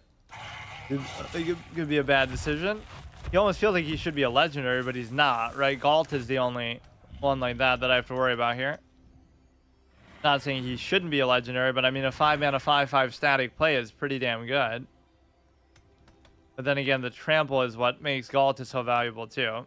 Or it's a perfect sequence play. Like you play a 5-mana 5/5 on turn 5, or 5-mana 10/10, and then you play a fucking like a 3-mana 12/12 the next turn, because oh yeah, even that guy is pretty fun. But you would think he's like my favorite card ever because it makes your opponent feel so powerless, but it's just not that good stat-wise. Like 6-mana 7/6. It is good, but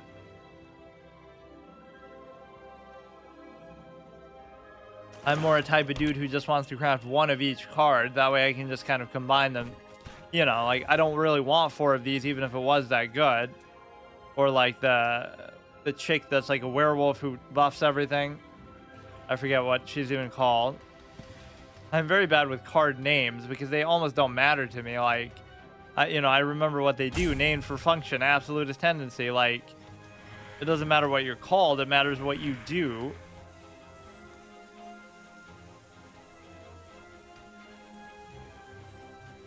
That outline is what's ugly. And not only is there an ugly outline, but there's another one outside of that too.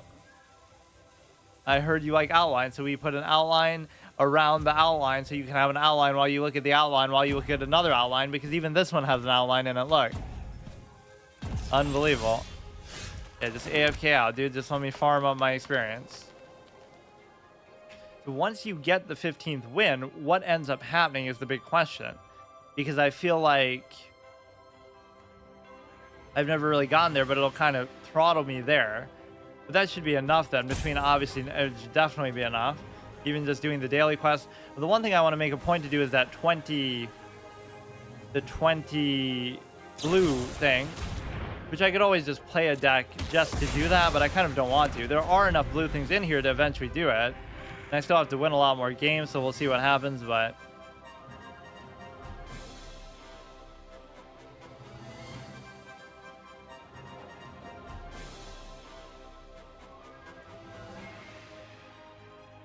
I wouldn't mind even getting the orb today, but I mean, look how tight that is. Like, getting the rank 35 is very difficult to do, I'll say. As a free-to-play player who plays once a week, who plays only like an hour, 2 hours when they do play that once a week.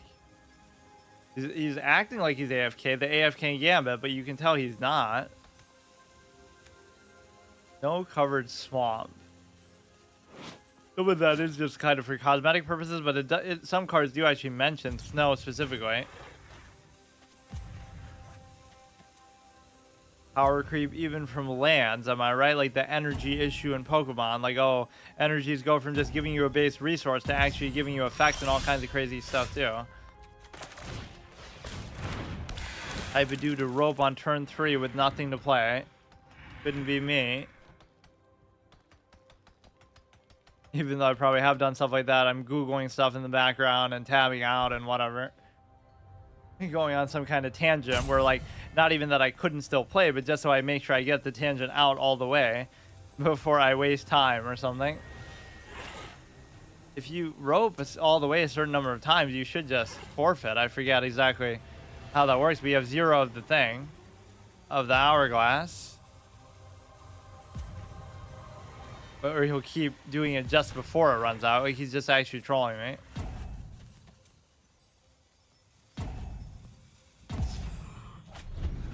I can't tell whether he's legitimately AFK sometimes or he just comes back for one interaction quickly. Like where he killed my thing here. Yeah, dinosaur is definitely my favorite archetype just in its raw value is always so good. Which I almost thought dragons would take after that a little bit, but they're so much worse. I could say it's because they're flying, but there's plenty of flying things that aren't that bad statted. Even like for green, you have a 7-mana 7/7 dragon that has the amazing D20 effect. Where you can buff stuff for up to +20/+20. So not only is it not getting a penalty for being flying, it's actually amazing on top of that.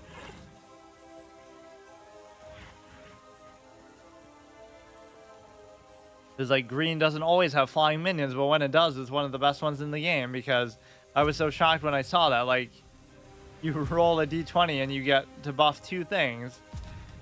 So I'm getting +40/+40. We did actually see that at least a couple times. Like the highest possible roll. That's pretty good. So we should be. I'm just obsessed with getting the levels now, so I'm going to keep looking at it. We should be level 32. We are. So just think about it mathematically, right? You're going to get at least, let's say, 1500 next time. So as long as I'm like level 34. Right, you should be pretty much guaranteed. So what will I get from this? I'm gonna get 5, 10, 15, right? 1, 2, 3, 4, 5. I'll get 15 from that. And I'll get 5 from that, so I'll basically get 2, so I'll be like 33. I don't know. Or no. 5, 15. No, it should be like 34, so it should be really close. The main thing I got to do is try to play some of these blue cards in the process here. Now I have a bias to doing it, but I want to win 7 games, which is maybe not as easy as it seems. I was maybe getting lucky a little bit there, but it shouldn't be that big of a deal to win 15 per session. But I sometimes never even come close to that. Because not only do I not play for that long, but the games can last forever, or I often don't win that much. Today's been almost lucky, which now my luck might change. There's no way I'm not going to get it now, though, like, after what I've been through. Or after that lucky second win moment, whatever it was.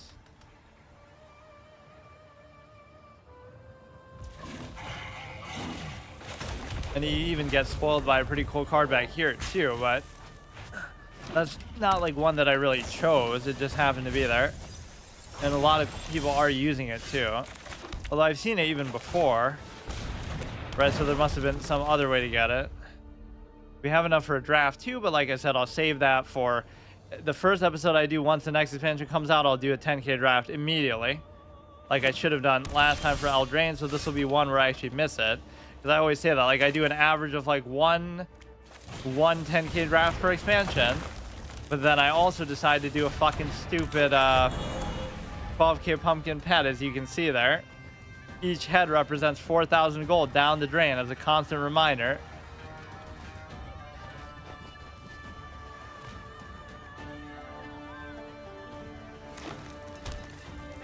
Come on, just give me a couple easy wins here. I don't want to mess around too much. This will be good. It'll also... Oh, you know what, dude? It's a dream come true. You just can't play anything without some sort of major hassle. And let me guess, you're not going to have a way to remove it. And look at the clown size of your deck. If I lose to a deck like this, I just have to delete my account because it's so stupid. What is this card even? Beginning of your upkeep, if opponent controls 3 or more creatures, sacrifice defense of the heart. Search your library up to 2 creature cards, put them on the battlefield.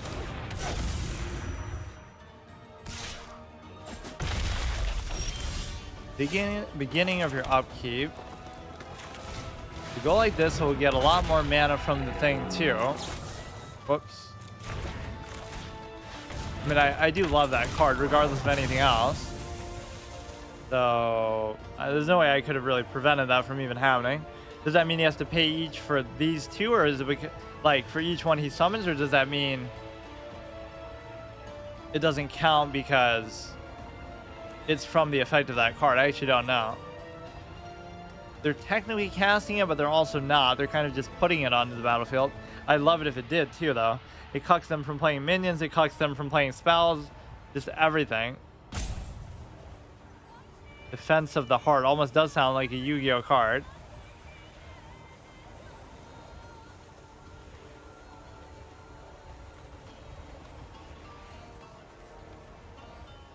Card text in this game is like perfectly in the middle, you know. It's not too verbose, but it's not too short. It's just kind of right down the line. Just don't have a way to remove that, and I'm happy with it. Yeah, either it's going to fuck up your hand, but your deck is going to be so good as far as how many cards you have to go through. 1 or more tokens would be created. Okay, that's going to just completely ruin me. I can just lose to that alone, and there's nothing I can do about it. You do have all this kind of death touch stuff going on. Means I really can't do anything, so I'm probably actually going to lose.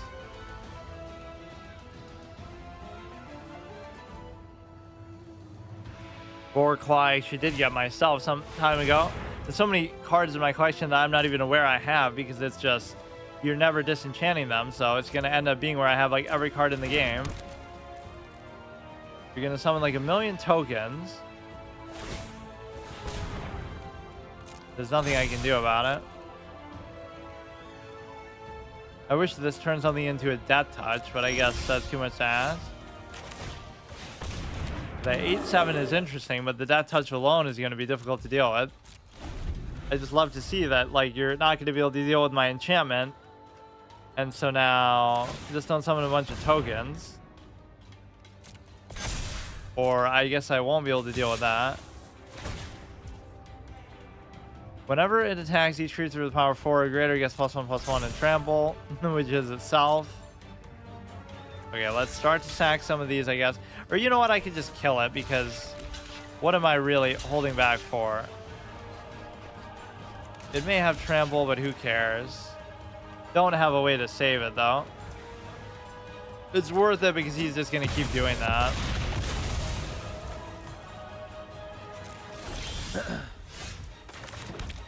This is good. I'm trying to rely on this to almost win me the game, but it won't at this pace. Like, I have to put some pressure on the board. These stupid death touch ones that are going to do it to me. If he starts summoning a bunch of tokens, I just lose because I can't keep up with that. He's going to outvalue me even with being cucked so hard by this. You could have like multiple of the same one out at the same time, right? So I'll make a deck where I play 4 of these together and just watch what you do. Fuck, man. With that, I might just have to tank. Sure, it would be worth it to kill it, but I just can't do anything.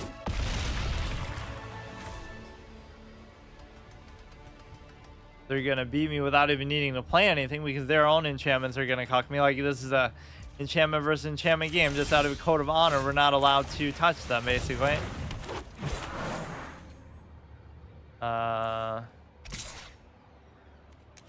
I don't know.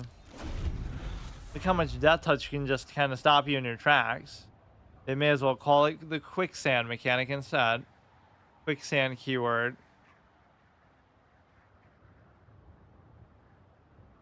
Look at the clown size of their deck, though. They certainly don't fear the discard because they can just outlast me this way. And of course, what I'm doing is so incredibly slow.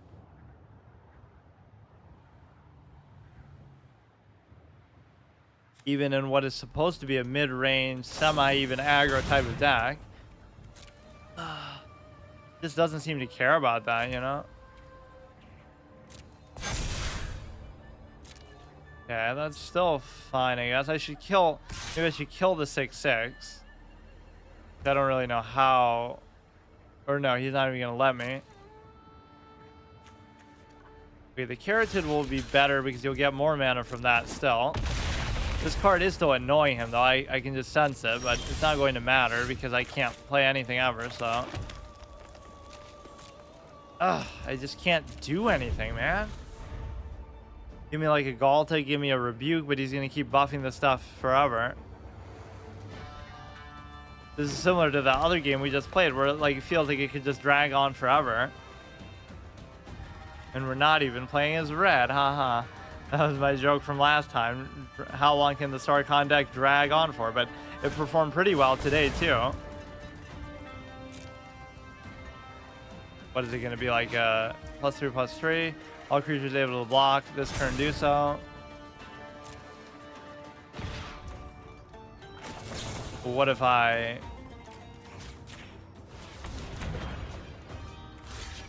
What?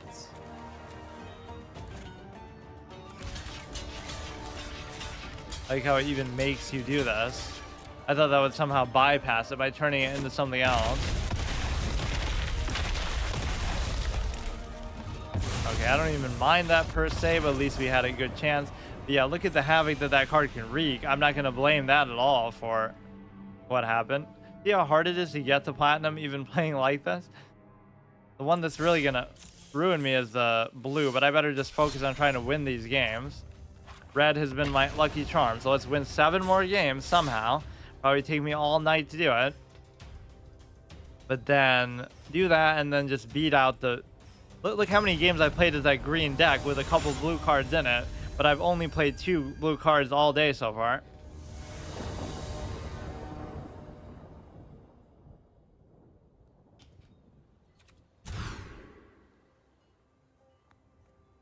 Yeah, that's a pretty beautiful hand. We've been getting off to some pretty good starts with these decks, but the problem is I still don't get enough land in the end because of how absurdly expensive some of this stuff is. This guy's kind of not that impressive, although this isn't that good either. He went here. We'll have a lot of good cost reduction stuff. I guess that's still better, although it doesn't affect these, so it almost doesn't matter.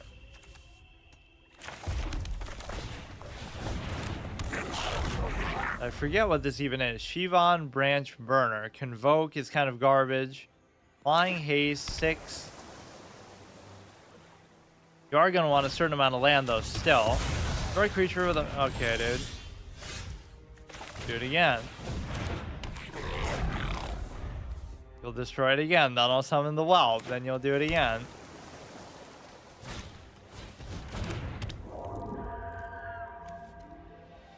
Becomes a 2/3. If it's a warrior, put a flying counter. Becomes a warrior angel 4/4.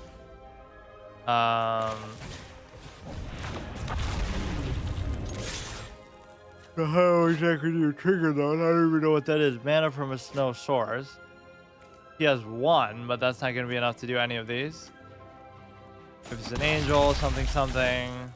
It's like one of those cards that just... If it's the next thing, it becomes something else. If it's the next thing, you know. We've seen other cards like that. I forget what, but... Remember this creature deals combat damage to a player. That's +1/+1 ward 1. This is almost like the mutation mechanic, but it's not actually doing it like that. Exactly.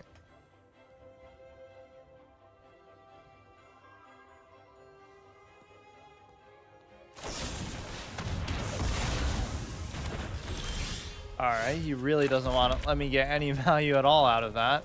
Let's just try to rush him down as quickly as I can. I could do it again next turn from that. Double team. I wish that was almost just an endless effect. They would all have double team back to back to back. 20 HP is such a low bar to try to get through, right? In this game compared to even other games like Hearthstone, you start with 30, even though that only has a 30 card deck and like it's meant to be even faster paced.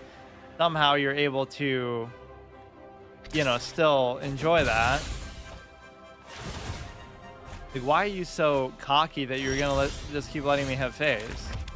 Look at what you're walking yourself into, dude. I could have had lethal like right there somehow if I had a buff or anything. 5 mana flying haste would be a perfect finisher if I just get one more land, which of course I won't. Yeah, the other dragon is much better. This fearsome well, because it does. Okay, I can still do it. I can still, if I had gotten that, I could have still done it. Just so you know. We have 4. I'm just gonna do that, and he's gonna have removal for it too. That maybe wasn't the right choice. I should have done that.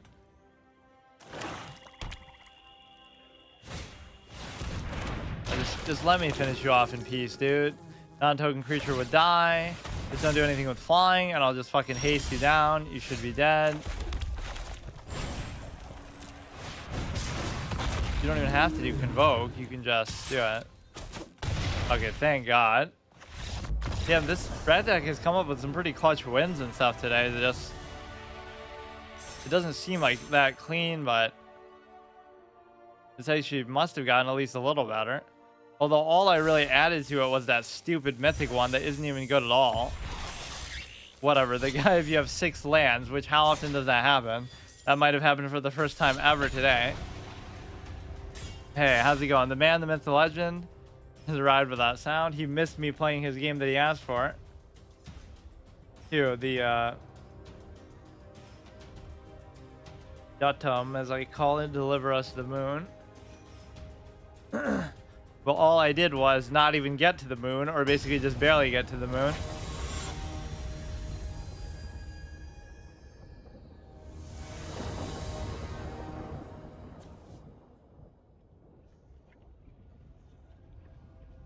Very hard for me to play story games these days, which is kind of hard to imagine, but I've kind of let my schedule get bastardized a bit in terms of, you know, oh, I'm doing something different every day of the week instead of always doing like something, doing a hard mode one day, story game the next day, some kind of even this guy, though this guy just won me the game, I'm not going to fall in love with it too much, and this is actually a dreadful start here. It's a very random suggestion. It's fun making guesses at what happened. Yeah, it is more so like a story game than anything else. I normally love stuff like that, but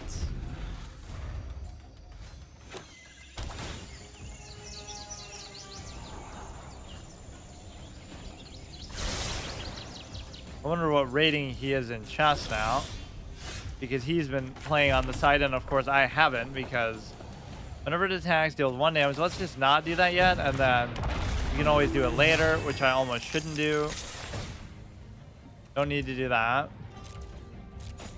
Yeah, like, let me try to recap. Like, what story games did I play in my reign of terror from, like, 2021 when I came back? I played Phoenix Wright. I played Pokemon Y almost like it was a story game, so I'll kind of count that. I played Detroit Become Human. I played Until Dawn. I played Danganronpa. I played Obra Dinn. I played Aviary Attorney. I didn't beat all of them, but, like, I was on a binge of doing those. Like, I would always have one ready to go.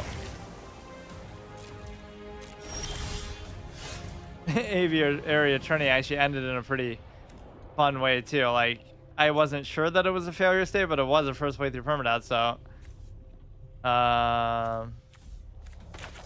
we'll do this one because it'll only take the treasure token, so you won't have to worry about the other thing. So let's just zerg him down with these very dinky 2/2s that are not super efficient.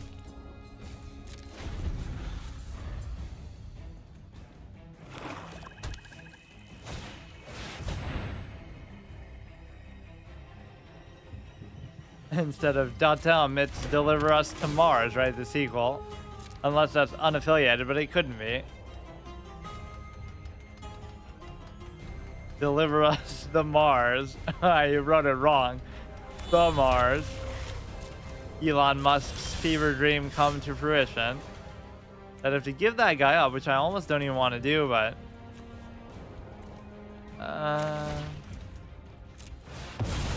fuck. I always was saying it wrong too. Whoops, I just sacked that for nothing.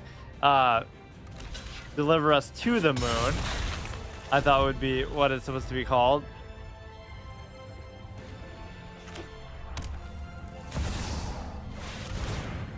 Okay, dude, we're gonna get clowned. I am I'm the master Each here. opponent chooses a permanent they control, sacrifice 2 creature. Great. Love a good death wish. Waste not, want not. This is pretty necessary because I can't play jack shit. 26 Australian dollars. Yeah, I don't know why that was so expensive. Not even saying it's a bad game, but like, that's not the sort of thing you should feel is you're paying $25 for just out of the blue for a one-off story game that I only play for like 1 session. That's why I have to kind of control it a little bit. I'll try to play something scary on Wednesday for my whatever Wednesday, just even though it's after Halloween. Or I'll play the scariest thing of all tomorrow, which is just watching me play chess. Nothing could be scarier than that. Get a couple treasure tokens. I can't really do anything though.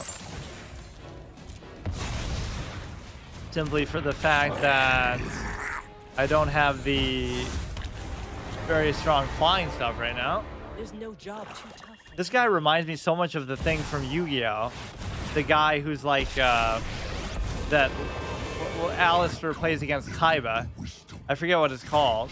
He summons like 2 of them or something, and he's killing like his blue eyes with it. And then he has to bullshit his way out of it with Fang of Critias. And then he says, you can't do that. Looks like I just did. Even though he just didn't know what he was doing. Like Kaiba just gets the card magically because he's having some brain-induced hallucination from some chick telling him what to do. I actually love Season 4, even though I hate those arbitrary contrived mechanics, but there work mechanics like that in the other seasons too, but you know, like the god cards, they couldn't shut up about how busted they are that whole season. Which makes Joey look like a god because he beats Merrick. He doesn't almost beat him, he legitimately beats him, even though Merrick has a god card and the one that's made out to be the best god card too, right? And then he loses on that bullshit technicality. You beat somebody with a god card when you don't have one. And you might say in real life context, sure, god cards aren't even that good. But the way they treat it in the show is like, you know, that should make all the difference in the world. And even like Ra is treated as a cut above the rest, which you only really see him played then. You never see him played by the Pharaoh except until the very end.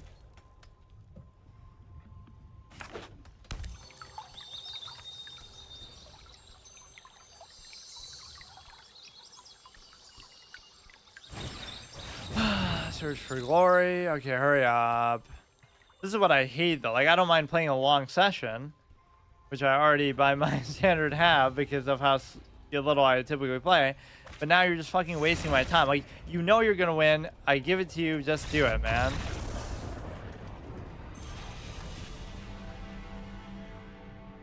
I probably will be on because it's gonna take me all night to win. How many more games do I have to do? I have to win the well, I want to play as the green one anyway, so I can play Jesus Christ, 6 games. I have to do the blue quest too, and I want to do it more organically this way, but we have a couple good wild cards in reserve. I do love how the collection system in this game is going to be my ultimate friend in the long run, because I'll have like so many awesome cards and combinations of things I can do, even if I for now don't want to use them. But you know, ordinarily I would just disenchant everything and have almost nothing left. I would make like 1 or 2 cool decks I like, but then I'd be stuck with them, and then if I get tired of those, I'll never get more. Like, I keep shrinking my collection so many times in Hearthstone by doing that I end up not having anything. So a dude who's played enough to have every card in the game has like nothing but what they're currently using.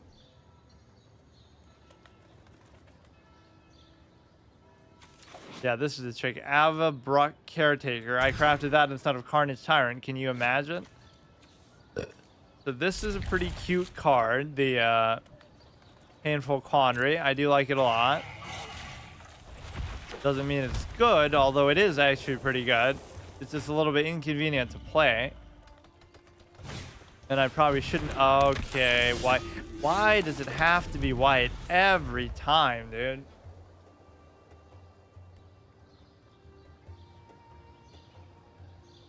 There's one mechanic I just unequivocally, factually, objectively cannot deal with. It's healing. If you heal, I just lose the game. That's it. My decks are not suited for that sort of long-term, even though they're pretty well statted and good value. Even though this one doesn't, or no, it does mention healing, of course. I was even going to celebrate. Like, this guy doesn't mention healing at all on the left, but that's not even his final form. This is the kind of game that would be sort of fun to metagame at least a little bit, although I still hate doing it. Just because there is so much, there's just so many cards, first of all. You see how fun Historic can be just on its own, because there's so much freshness and variety to it, basically. I should almost rebuke that, but... Disturb. Whenever another creature enters my field in my life. That almost makes it take the place of that, so it makes it not even worth it to... Okay, so we need one more mana if any color generator to do that. Which if you can do that relatively early, that's actually pretty good. I can certainly rebuke it. I just feel like... I don't know which one I want to rebuke. And so by the time I decide, he'll have like 1,000,000 health.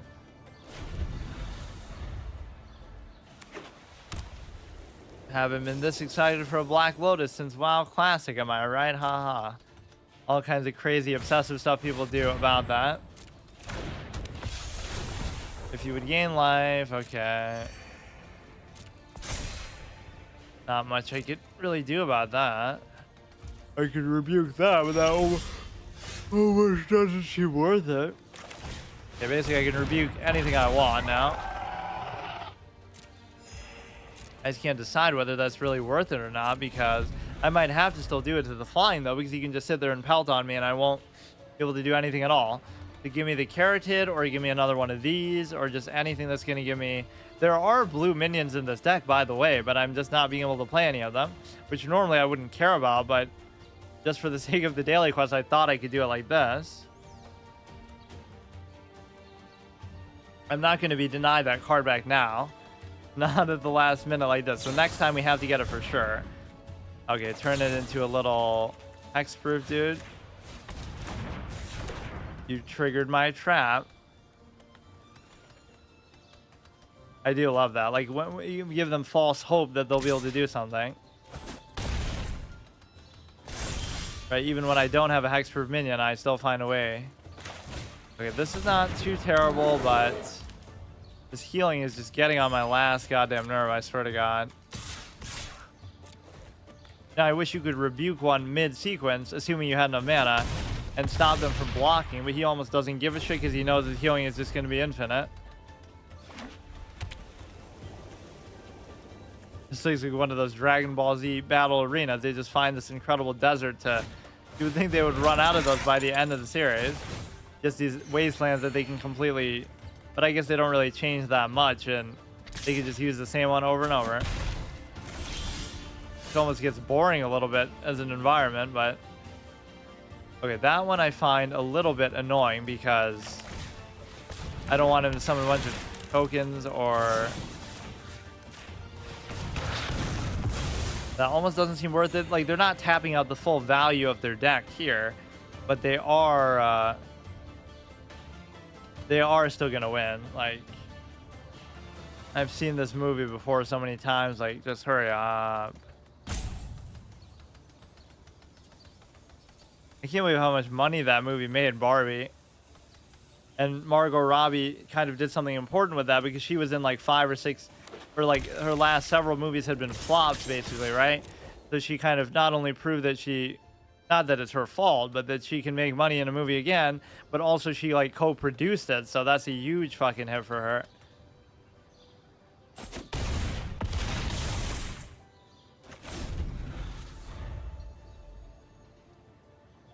I still didn't get to play my favorite card here. I would love it if he actually died to that effect. Like, he has a card that can save him, but in order to play it, he has to die.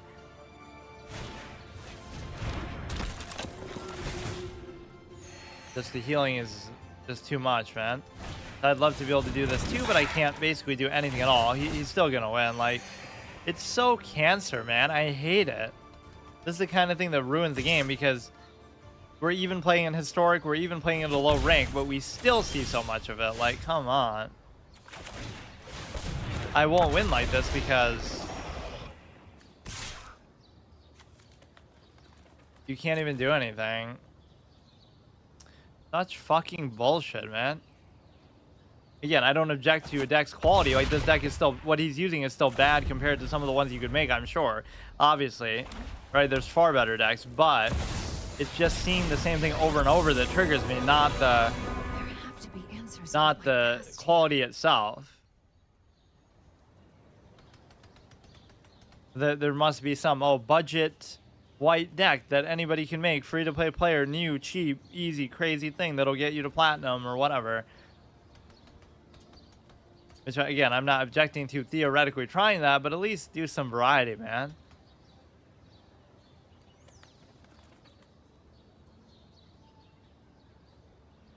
You would think I might still have a chance, but +1/+1, lifelink.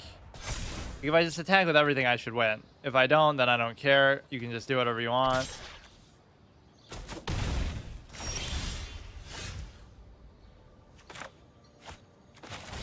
Right, like, mathematically, I don't know. I don't care. I mean, you're gonna have to block like crazy at least, because you know, you're gonna take 10, 10, 4, 5, 6, 7. Like, you're not gonna die because you're just invincible. You're gonna have too much healing. You get the point.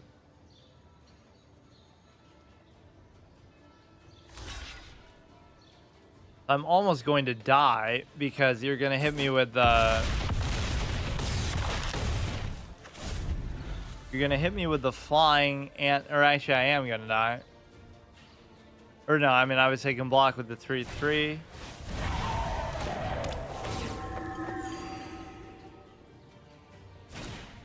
Yeah, who knew getting through 20 health would be so difficult? But then again, we see this every time. Like, it's deceptive because it's such a low bar. You know, it's like PvZ Heroes caliber, and that's meant to be a very casual, laid-back game, so I don't even hold it against that, right? It's supposed to be casual, but, you know, just the pace of this is surprising.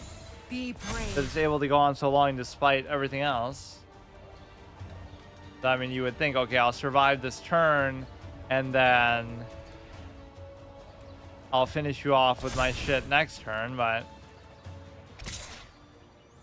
I still won't be able to, so I just don't care. Or you didn't even try to do it to me, though. I mean, I don't have a choice. Like, I can't survive, so... Problem is the lifelink's gonna save you, everything's gonna save you. This is where Galta's obviously far better because the trample would be good, assuming they don't have a way to just remove everything, which, of course, any reasonable quality deck would be able to do that. And now you can just summon the 7 angels and shit from this. Which, those effects are pretty fun, but you rarely see the top end ones of them.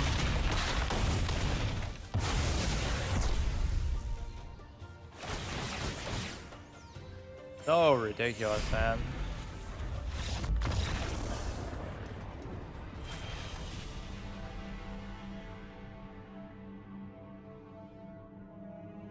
If you're gonna metagame, then go play at Mythic rank and do an actual good deck. But what you're doing here is like the half-hearted fake elitism that I talk about. Like, oh, you're gonna metagame something that's like, oh, you know, easy to do at the low rank, but not actually good in any other context.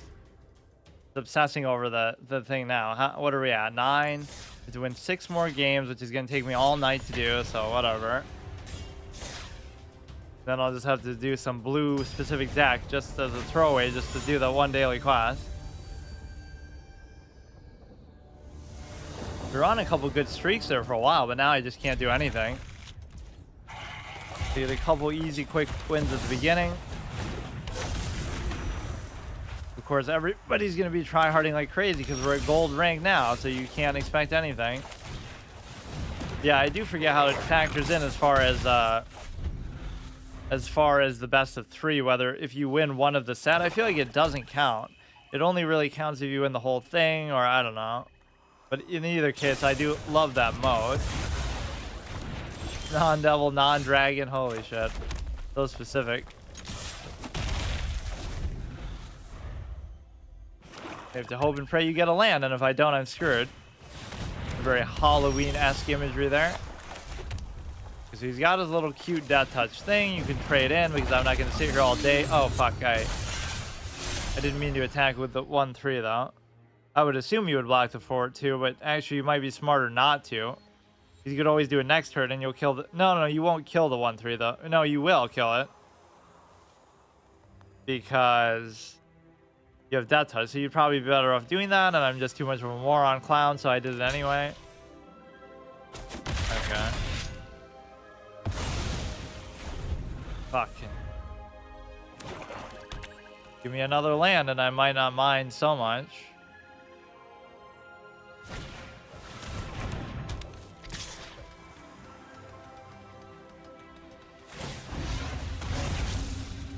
I just always love a pace that's like more back and forth, right? Like where there's not a ton of removal, there's not a ton of crazy combos, there's not a ton of infinite loops and cycling and stuff. It's just kind of, you play for what you got and you make the best of it, which might sound like oversimplified, but there is some certain value in that. Just like, just play the game almost, right? Like let the board and stuff speak for itself. But of course, this game is very hand heavy.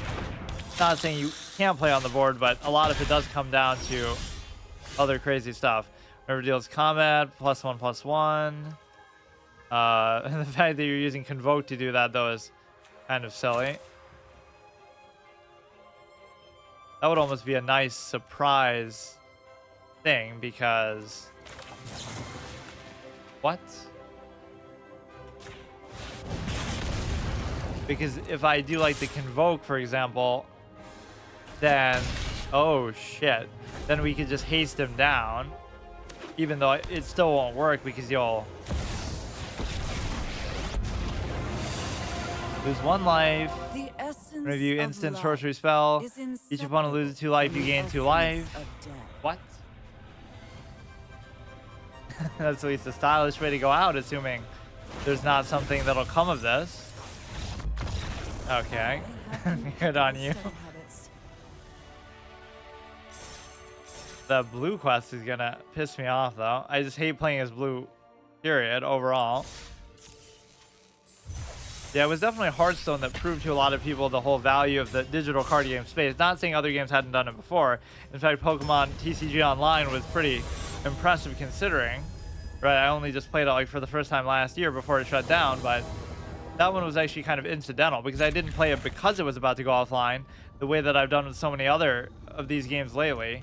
Right, whenever I see, oh, it's about to be delisted or this or that, I panic and make a point to play it before then, but have to win 5 games and do that, and we'll be all set. We still won't get the card back, but we'll be very close.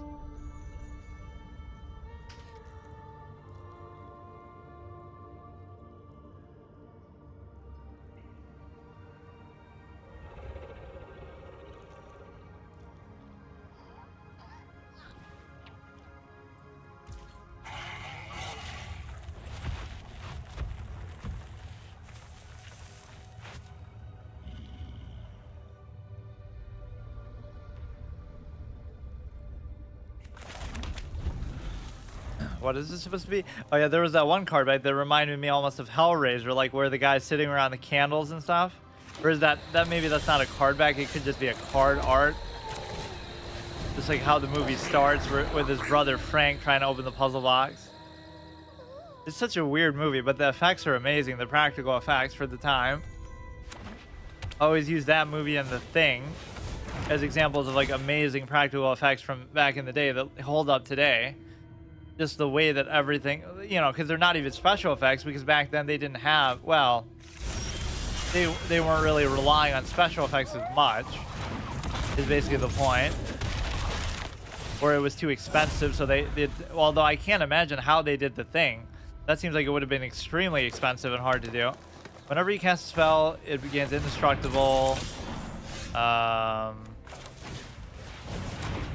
Let's just keep exploiting the flying thing for now. This is going to be like the first time I've ever won the whole 15 games, although I think I might have before, but just certainly lately I haven't been able to either win at a high rate or obviously go for long enough to do that. This effect is no significance to me. This thing only costs 4, but obviously I don't have anything. This is good. Flying Trample, when it dies, choose 1, exile the top 2 cards until the end of your turn. You may play them, create 3 treasure tokens. Both of those are good. When invasion enters the battlefield, you get top 5 cards, you may reveal a card. I don't really like this mechanic too much, but it's okay, I guess.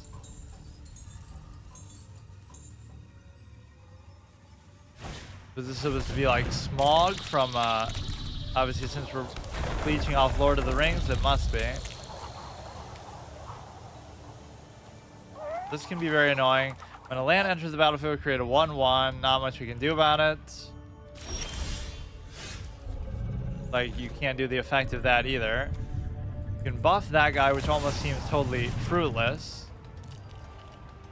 And so just keep protecting against that. Can't believe this is a mythic card. It doesn't even feel like it. It's not bad, but once again, anytime there's a dragon that's actually good value, it's got to be a legendary, because there's no way you can get a 4/4 otherwise.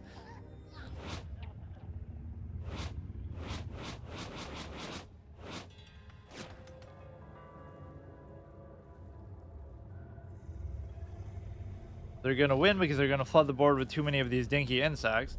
I just love how slow everybody is. Like, maybe it's just my fault for being in such a rush sometimes, but the sound can be kind of scary on this screen because it takes away the music and stuff, and so it's just, are you with Cricket Wi-Fi? Not exactly. Can you hear me now, by the way? I don't know if it's real or not. But that one doesn't count against the impeccable record of the red deck.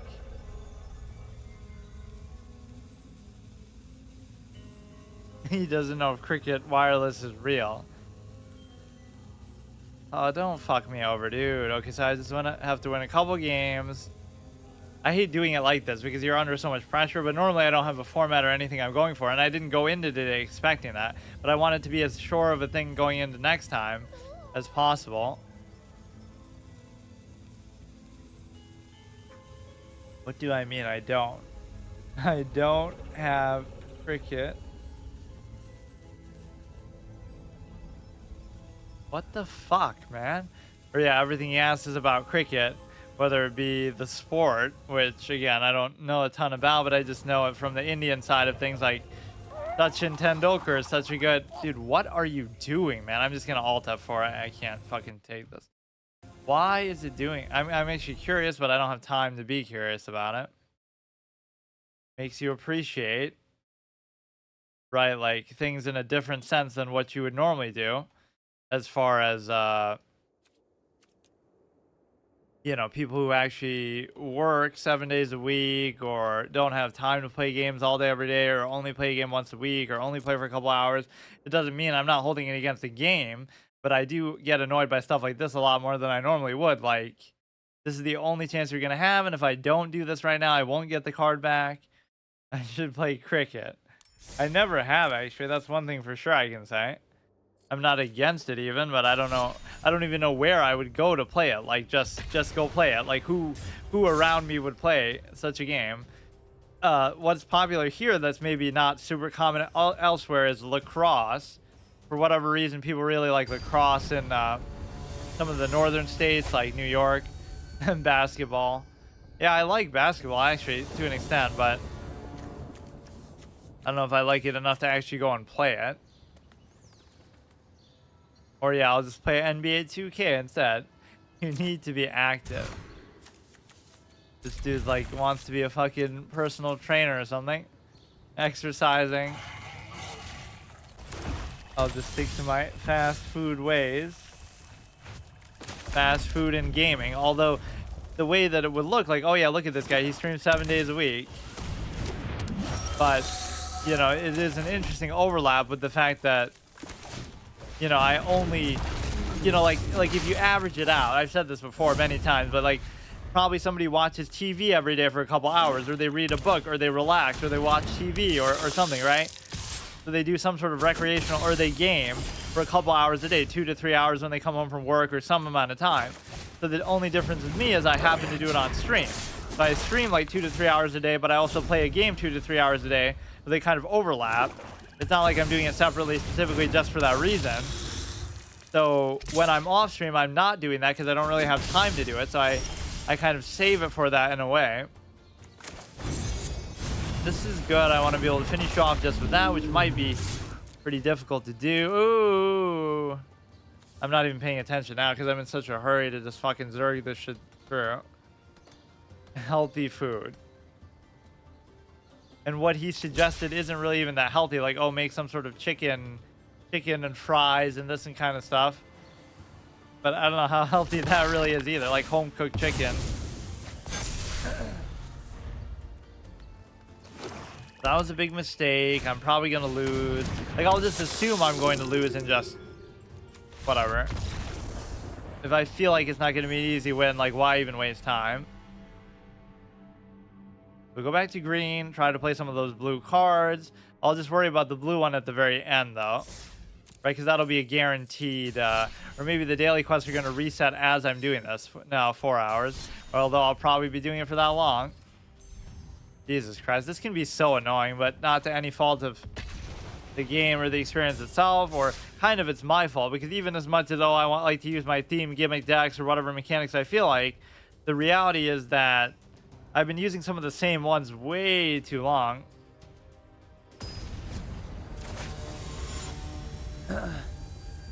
Yeah, that could be like a relative average. Like, am I overweight? I guess I might be by some metrics, but I'm not overweight by the metric of the United States, because everybody is already so you know, like the average is so much higher that I might seem to be, but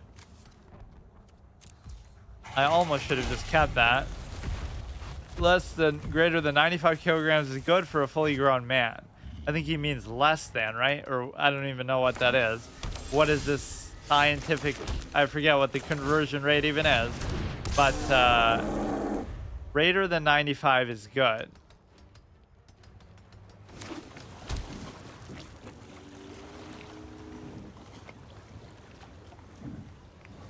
Oh my god. 71 cards. I love all these random elements that you can do. You know, you can have anywhere between 60 and 250, so there's no special meaning. I'll have 69 cards. Ha ha ha. This is great. The Beast Whisperer can be pretty good too.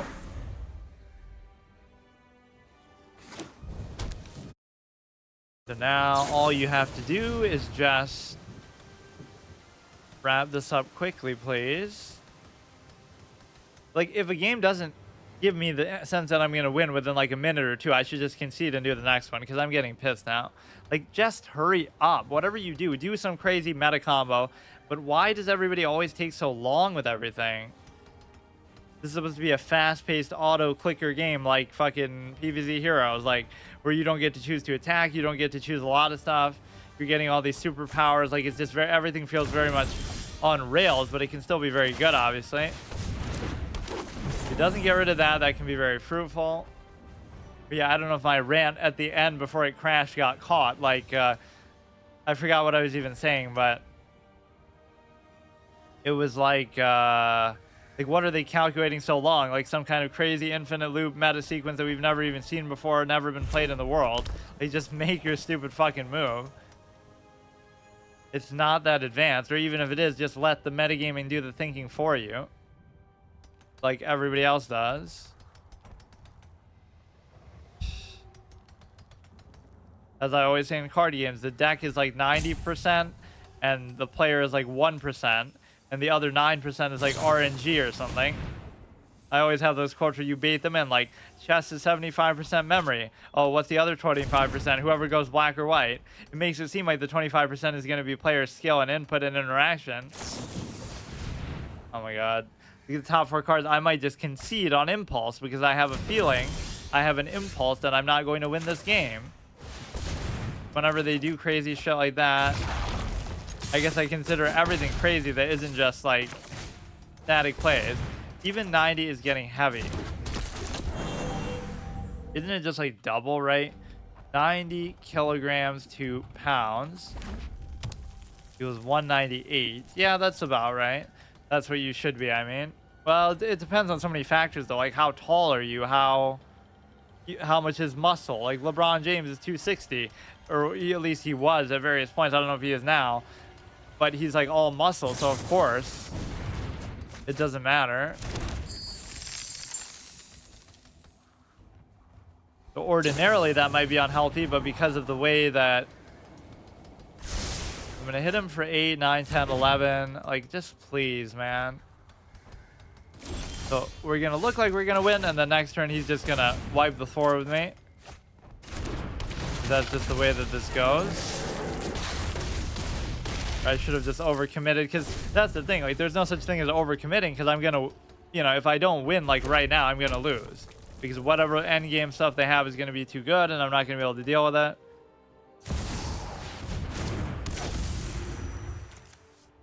Whenever you cast your first sorcery spell, you don't have enough mana to even do it though. So what's the point? Copy a card, blah blah blah.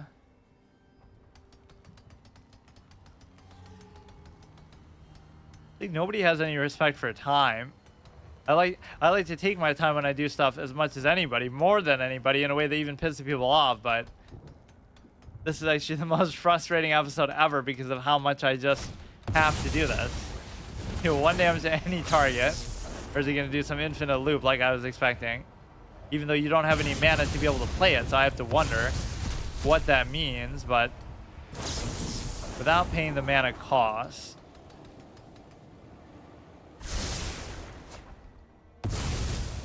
I guess that's my one benefit, is that, like, I don't eat much, but I eat very bad food. Or, like, I don't exercise, but I also, you know, I don't drink soda, I just drink water. Why do you want to know all this personal information about me all the time? What's your weight? What's your this? What's your that? So again, the blue thing would be my dream come true. And so we want to get at least to 34, right? Which we will between this and those. Obviously, that'll be 1,000 in and of itself. So we'll be 34. So next time, even if I just do the daily quest, you're guaranteed to get to 35. You're guaranteed to get the card back, which again, I had almost given up hope that I might never get. It's so sick, dude. In fact, almost all these are really cool. That's good. I'm using those like in my deck box for once. I don't like something to do with green. Even the blue one is better. I'll have to give it to you there. That's pretty sick. If I was to rank them, I'd say green is the worst. White is pretty bad. And that's objectivity speaking there. This is maybe third. This is maybe second. This is maybe first. You're your $2.06. Oh, from what? He's getting a sub?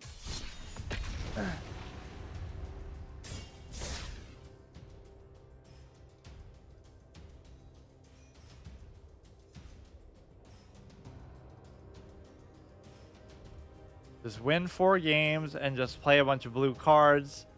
Now, this isn't even me trying to, you know, show how much I hate blue. I am genuinely trying to play them, but I have only a few cards in here like that, and I'm not able to actually use them despite trying to. And that's a bad hand. I've been using the Gigantosaurus like the whole time I played this game too, but like, why wouldn't you? It's just such an awesome card. Like, sure, all you'd have to do is remove it, but it's still, you know, like, what else are you gonna do? By that logic, like, okay, don't play anything high cost or high value, otherwise it's gonna get removed. Like, unless you're going for pure hexproof, which most people aren't doing. This is great for blue. Okay, dude, I'll just concede right now.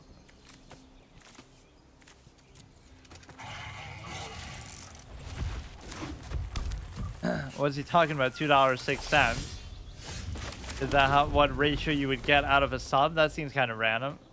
Shouldn't it be like 250?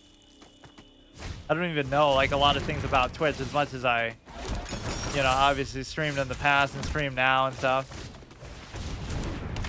So we could play at least a blue thing here, but it's gonna be, shouldn't really be my priority anyway. But the mulligans can completely roll you over in this game. Just the fact that you can do it so many times, like, I love that. That was my first mulligan ever. It's like, why wouldn't you just keep doing it then? But then I didn't realize I had to give up so many cards. So my first ever mulligan in Magic the Gathering was I get to keep 0 cards because I didn't know how it worked.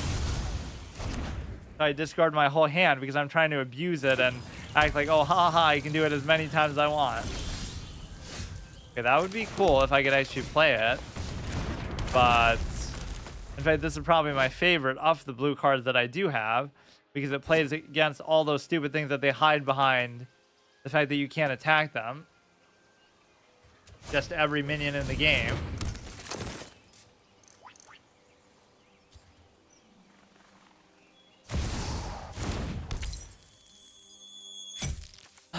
Add 1 mana of any color. Okay, do this. We really only need like a 4 attack thing, or we just need like 1 more land, and I'd already be able to do it. Whenever another non-token creature enters the battlefield under your control, create a food token, sacrifice 3 food to return the historic card from your graveyard to your hand. That's how you got to read Yu-Gi-Oh card text. Yeah, like this one's pretty long. When Trail comes under the battlefield, create a food token. Whenever you sacrifice a food token, you pay 1. Okay, so we get the Angler Turtle, who's going to clearly carry us. Now the whole beauty is you're going to have to sack it.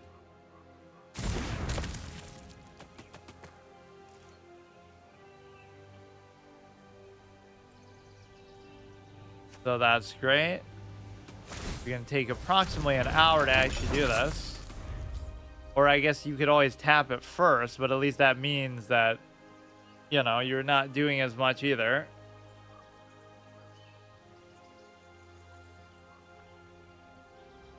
Yeah, all those stupid little white things that keep buffing you and healing you, they have to be sacked into something. Of course, my board is not very imposing here to even be able to block your stuff, but...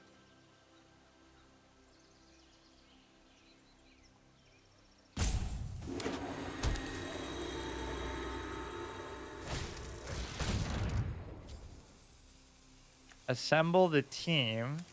Search the top of the library, round it up for a card, put that card in your hand, then shuffle.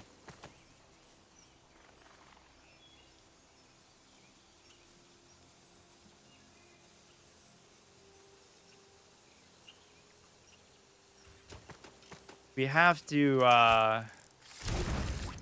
what, like win 4 more maybe?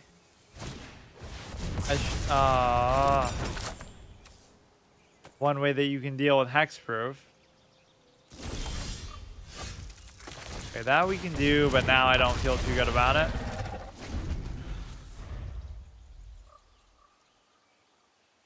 I should have made like a compilation of all those movie quotes I use as my chess titles, mainly at least. I do it sometimes in other categories, like even today's is inspired by Palpatine's line.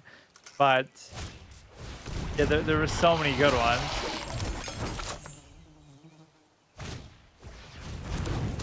Richard's oven. Create a food token. Okay, he's obsessed with food stuff here. Almost as obsessed with food as I am with fast food, I guess you could say. The problem with this is you won't be able to do anything. You could rebuke it, I guess. I don't know how many of those Angler Turtles I actually have, but even this one's already taking so long, like. There's your library based land card. I just don't want to leave it to chance at the last minute, assuming last week's going to be the last one, which I don't know if the one after that actually would count because it'll be like the last second. That could be the very last day, right? 2 Mondays from now. Could be the last day before it resets or it could be the day that it does reset. It's not like give you an exact hour count about, but...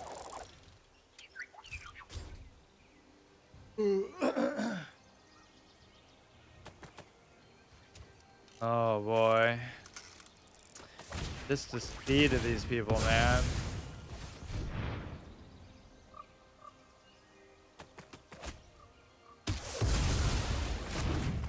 Doesn't matter, like you can't do anything with it anyway. Definitely Death Touch is one of my weaknesses, as is removal and a number of other things, but just in a raw sense I can't. Hey, welcome back.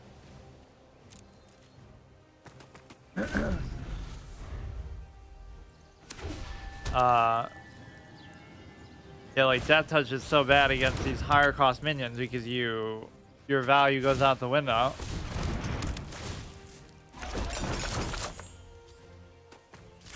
You know, his position is kind of confusing to me because it doesn't seem like it's that good with little in his hand and all the food's not going to do that much for you, but I don't know what... Yeah, how do you guys celebrate Halloween there? Yeah, I guess it was okay. Busy, like usual. Yeah, I don't really know much about that. How big is Halloween in Australia? Or maybe it's on a different day altogether.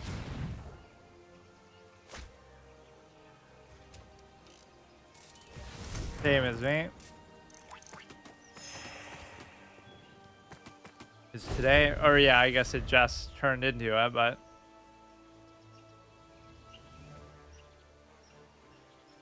there is some weird thing where sometimes adults will go around and trick or treat too, though, like with their friends and do it as sort of a weird social event. But got training, so I'll miss out from trick or treating.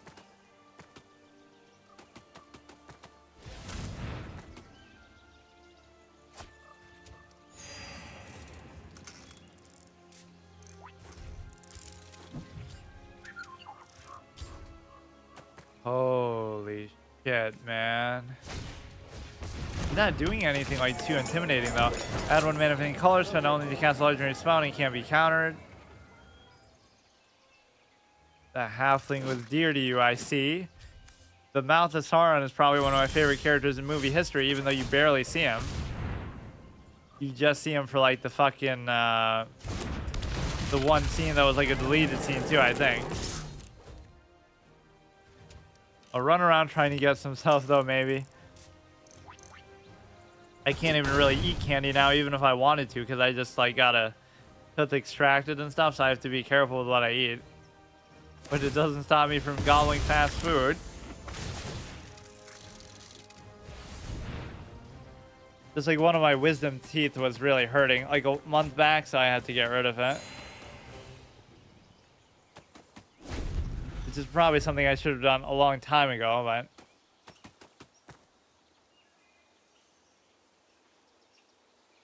when you join, maybe about that, yeah. This dude just wants me to sit here all night. Like, look how slow you are. Like, oh my god. I could literally eat all this food in the amount of time that he's taking to make his move. I've been following for 3... Or yeah, I added watch time too, but it was kind of buggy, so it might not be exactly right. Or it would have just started since I added it. How much did it cost? How much did what cost? And 10 minutes. Wait, that's it? Or maybe since I... Wait, I feel like you've been in here since I added it, though. Does it only show you, like, from this current stream? Let me actually check mine.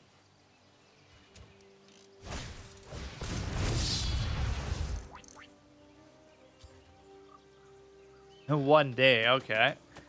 I mean, of course, I'm always in there, so that's basically how long I've had it in streaming. And that's actually a while, because obviously I only stream like 2-3 hours a day, so it must have been a while that I did that. Spent 1 hour 40. Oh yeah, okay, that makes sense.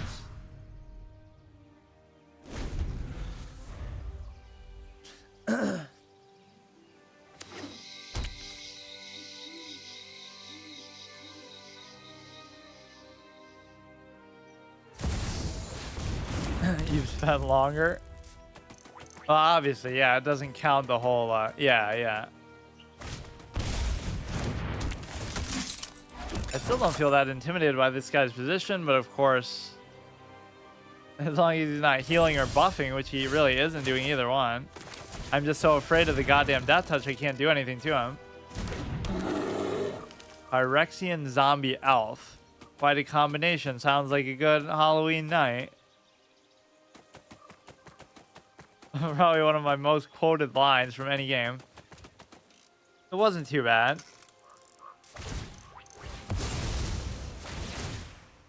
You know, they use like anesthesia or whatever, so you don't feel it.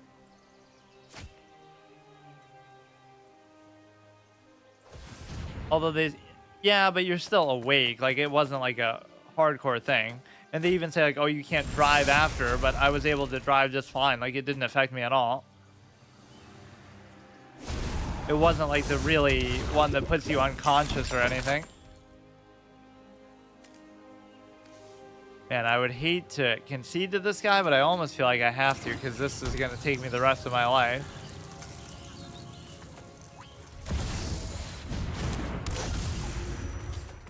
Did you know that's a fetish for some people, that they like being put under anesthesia? Which is a very hard role play to cover, because it's very hard to get your hands on that stuff, but Just to be, it's like a power fantasy type of thing to be put under like such a digestible or such a almost like a helpless state, right? It's like almost like being tied up or something. Have you ever lost a home?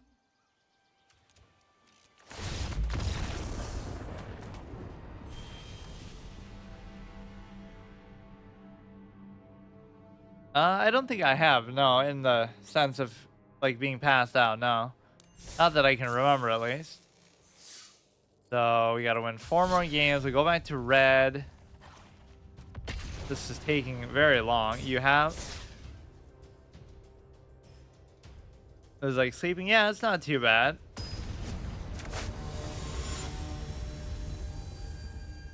For these days, they use like hypnosis and stuff sometimes in lieu of actually using that, so they won't even use anesthesia, and that does actually work sometimes. You don't believe it? I mean, they do it all the time. You can look up videos of it.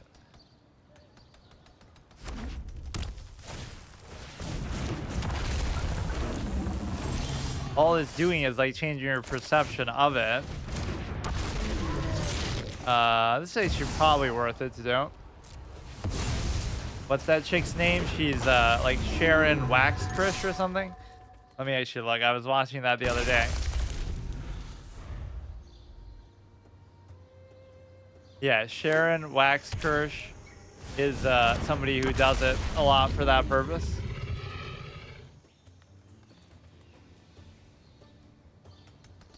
That's like one of the most misunderstood things ever, that people think is like some sort of magic or whatever. It's just like a focused state.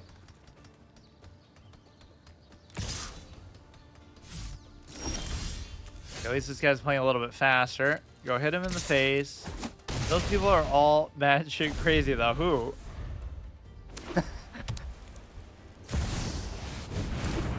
Oh shit, why are we seeing that so much today?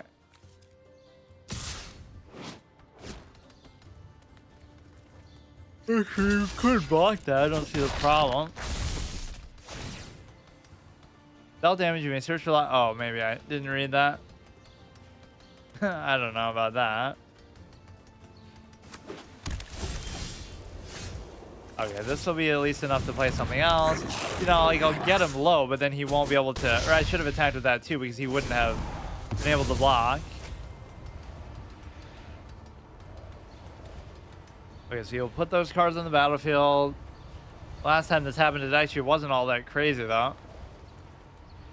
Have I been to a Walmart recently? Actually, not really. I haven't had time, so I've just been going to like some local grocery store that isn't that big. For food, for dinner, no.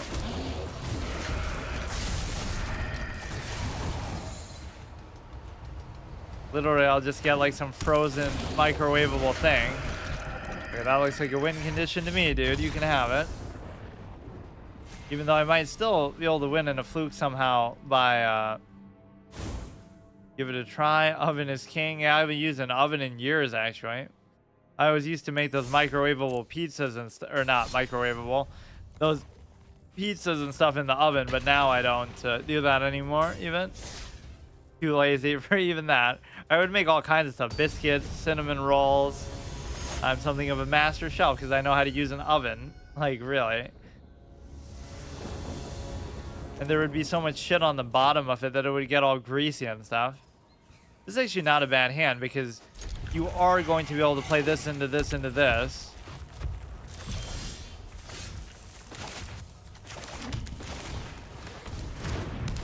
Can we get like a couple easy wins, or is that just not possible? That's my only thought. I'll actually have to use like some metagaming god tier deck to make this happen.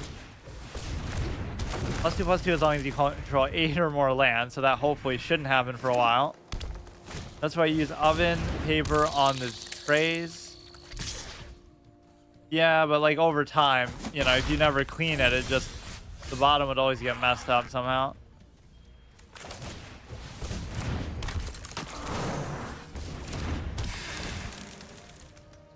And then clean it, you expect too much of us mere mortals over here.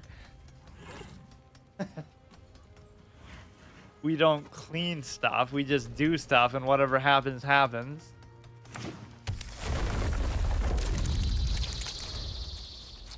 You do have rebuke, but all this shit. Okay, dude. You're gonna make like 1 million of them. A land-focused green deck. Who would have thought? If you get wife, she will need you to cook. Well, that wouldn't be the nature of the arrangement, I'm sure. Or actually, that's funny. One of my longest relationships was like, she was too busy to want to cook, and she didn't like to cook either, and I didn't cook, so we would just always get, you know, takeout and stuff anyway. Like, you know, she didn't want to fucking bother with that. She's working all day. So I love that stereotype. Like, oh yeah, everybody's gonna... Nobody cooks and everybody's still happy, so...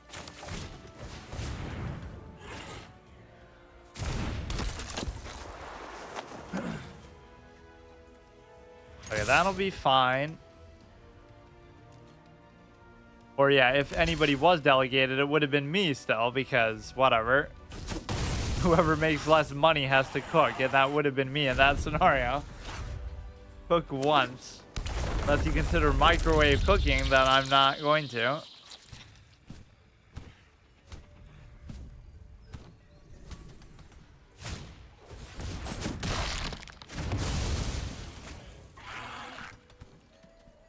You don't have too many cards in your hand, but I expect an infinite loop incoming as soon as I say that, of course. There's nothing really crazy going on, but you have so many lands that this is going to get a little bit out of control, or maybe it won't. I guess I should be able to kill you with just this alone. But I won't. He used the oven. He's having like a Phoenix Wright caliber breakdown over it.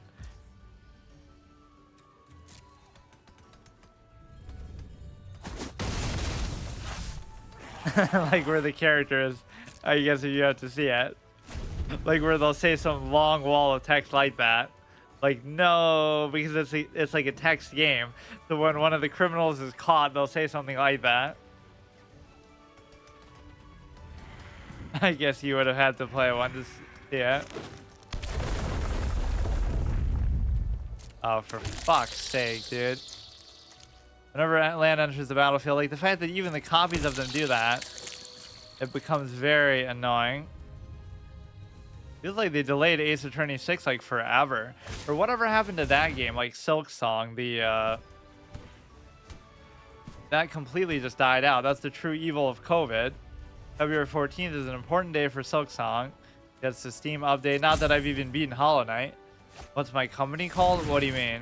Like what I work?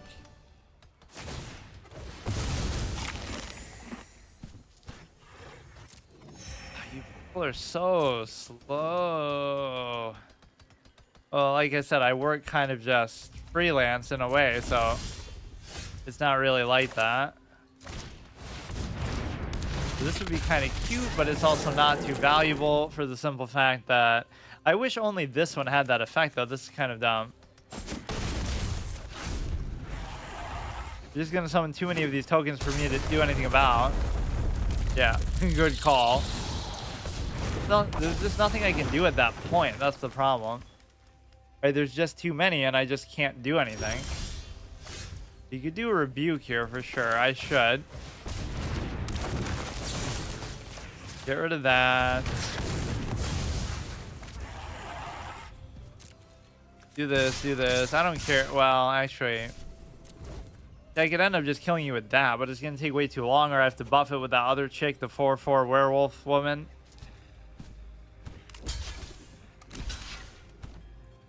But yeah, go ahead, use all of them. I'd be so happy to see that, but you're not that dumb either. Why exactly that amount, though? Like, you're still going to take damage through it, so what was the point? You own your own. It's not exactly like that either. Whenever a land enters the battlefield, but why? It's such an annoying interaction, dude. Like, they know exactly what they're doing, so they're not going to let themselves die. No matter what. Or mathematically, if I attack with everything, surely that should be enough, but it won't be enough.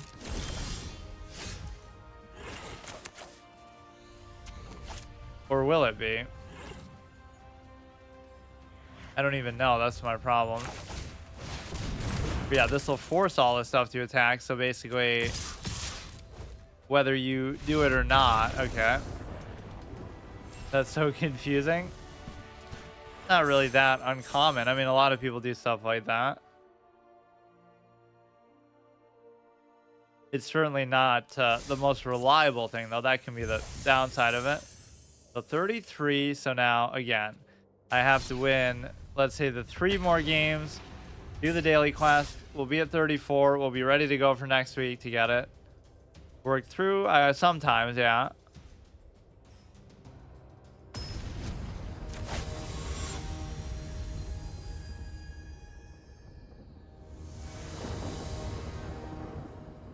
I mean, it's like saying, oh, you work through Uber or something, but you're still driving people on your own. Like, you're always, you know, doing something.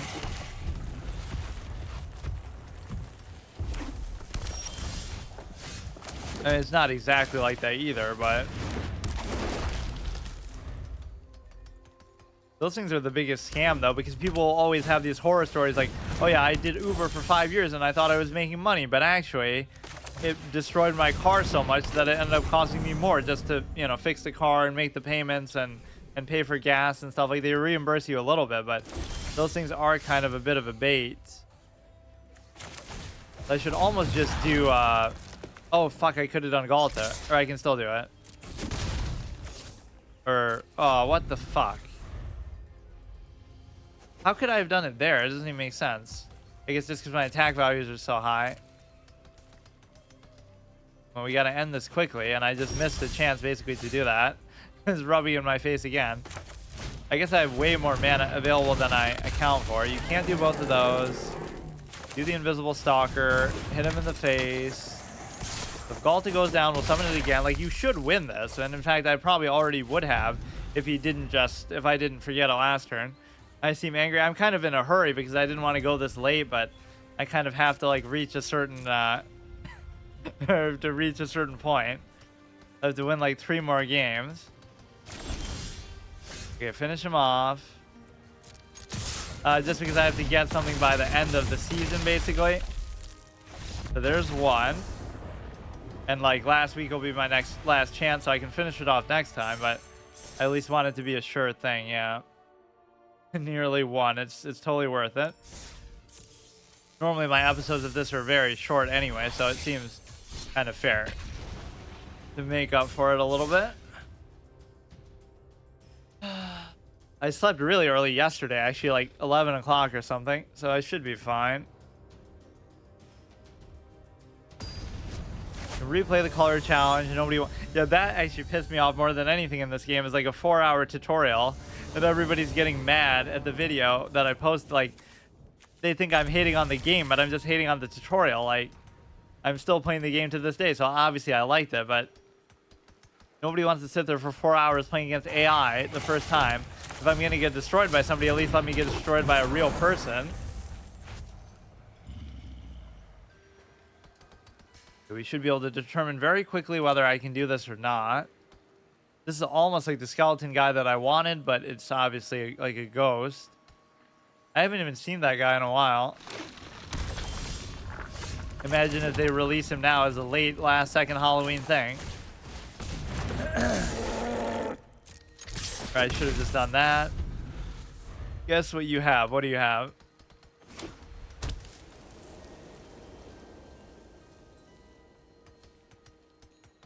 Or yeah, what would you dress up as if you're gonna go out for trick-or-treating anyway? If you did have time. Haha, very funny. Okay, we go here. Guess what you don't have? I guess on that train of thought, I could probably guess.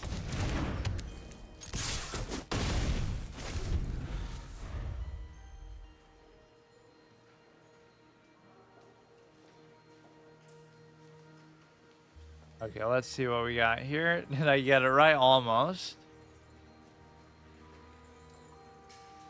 This actually, I was thinking it was going to be like my favorite card ever, but the fact that you can pay the 2 to negate the effect is so annoying. I've said that like every time this card comes up, I say the same thing. you can't cast non-creature spells is enough of a cost for a 4-mana 6/6 with hexproof. You don't need this, and this is almost like a vain thing, like, oh, it helps you because you can buff it or do something if you want. But I don't want to do anything with it. I just want to use it, like, you know, period. Plus 10 points for you. What were you thinking of?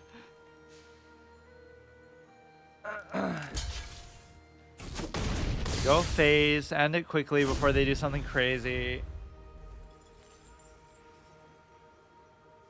It'll be like the first time that I ever win 15 games in one day, just because you need to know now.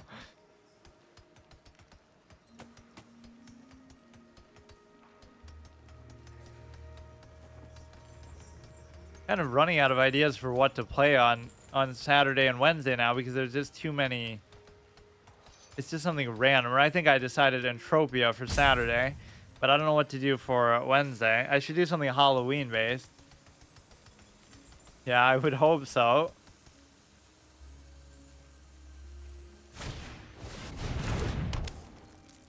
That's not too big of a deal. This dude's still hanging around, the dinky dude here. Block a 6/6, hit you for 3/3. Or it's weird that you would, yeah.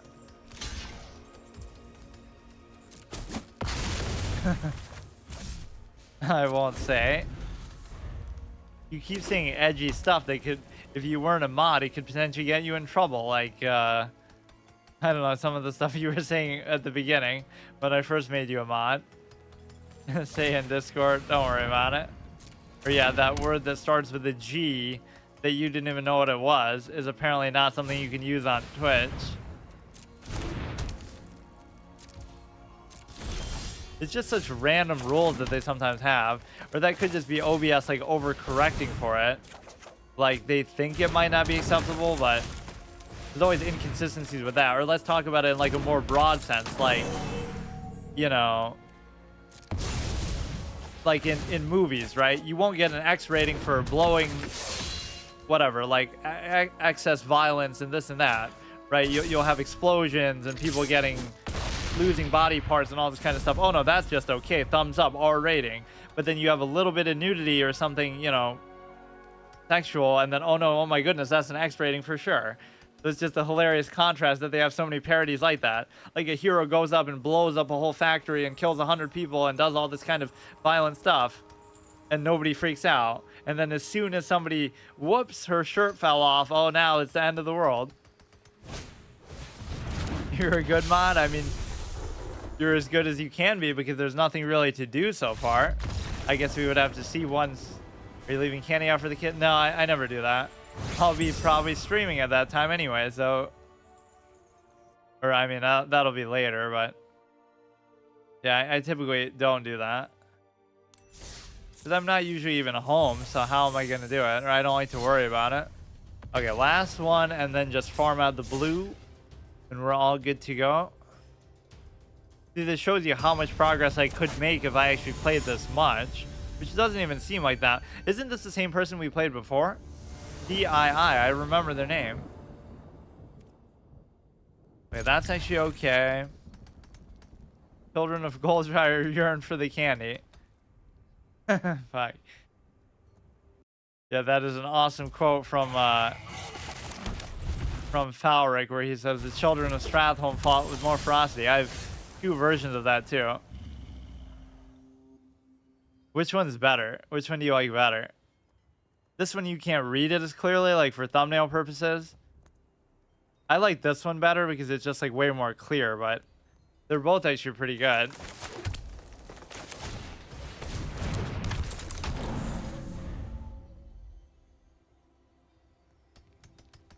For B, the second one then? Yeah.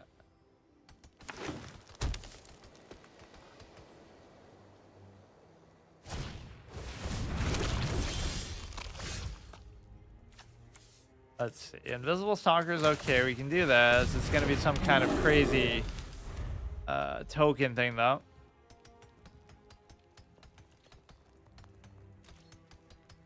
I finally got lazy with thumbnails, which enables me to upload an infinite amount of stuff because I'll just keep using the same one over and over. But I always used to be super OCD, like, oh, I have to make a special one for every video or something, but that's way too much effort. You should give the kids spiked candy. Yeah, I don't know about that. Nobody ever has said that you should do that. Make them see the stuff that isn't there, the true Halloween experience. I don't know about that.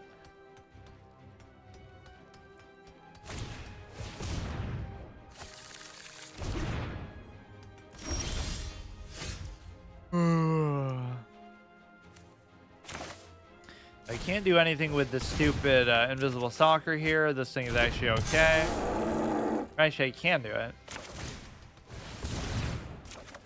I mean, that is incredible value, to be sure. Look at that, dude. Endless chain. The convoke effect on that is kind of a clown show, though, because... well, you know what? If you want to trade in the 1/1s, go ahead and do it. Or wait, that's a weird decision to only do one. Okay, we're in a pretty good board position, but in before they do something crazy. And of course, I do like this card, but it's not really been as effective as I thought it would be. They just kind of brush it off like it's no big deal and just win anyway. Wait, why can't I do it though? Oh, because you need 2 of them, of course. The one card that requires multiple colors of the same thing. That isn't green, obviously. I could just be doing anything in this game, but I always find a way to shoehorn green into something. Okay, dude.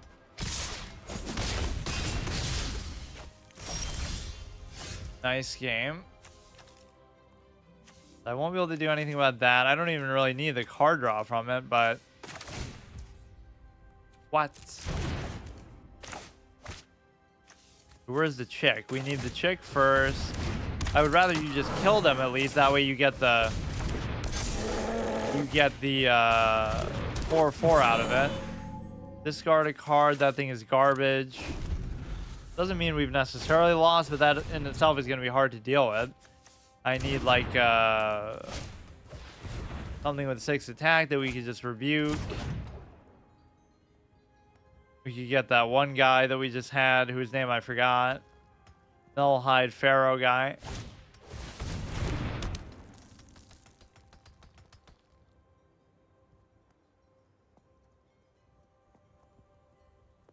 Should be like the final boss of the day. I just wanted to see what happens when you get all 15 too, like, you know, when you win 15 games, because I almost have never seen that, or even if I have, it's kind of weird because it probably just nothing will happen. It just means it'll kind of throttle you and stop you from getting anything more. So this is good because, well, it's not though, because I'm just dead. But if I wasn't dead, then I guess I could, fuck. I could have used rebuke on it, obviously. At least that was a close game. Maybe we'll let the red deck finish it off. Come on, please don't take too long here. Yeah, I'm not even skipping it. I'm just saying neutral. Neither of those faces describe my experience. But yeah, there was some weird scare like that with when did they say that? Like fentanyl ending up in kids' candy or whatever, some time ago.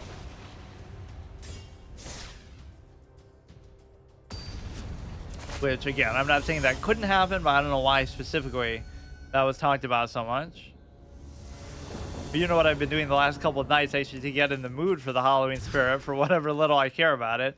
I've been watching like all these weird things on YouTube, like Nest Cam videos and stuff, like where people are doing like creepy things on the porch or something. I like those kind of things, at least for horror purposes, because at least they're real. Not to like exploit them, or, you know, like they've already happened, so you can't do anything about them. Not to be like voyeuristic, but that's cool, I guess. It's just so random. But no, I prefer that to like ghost videos, because like ghost videos, you know, are fake and stupid. But at least this is like a real thing. Like somebody's trying to break into somebody's house. Like that's actually not, you know, not that you enjoy it, but it's just more scary or whatever effective than something else.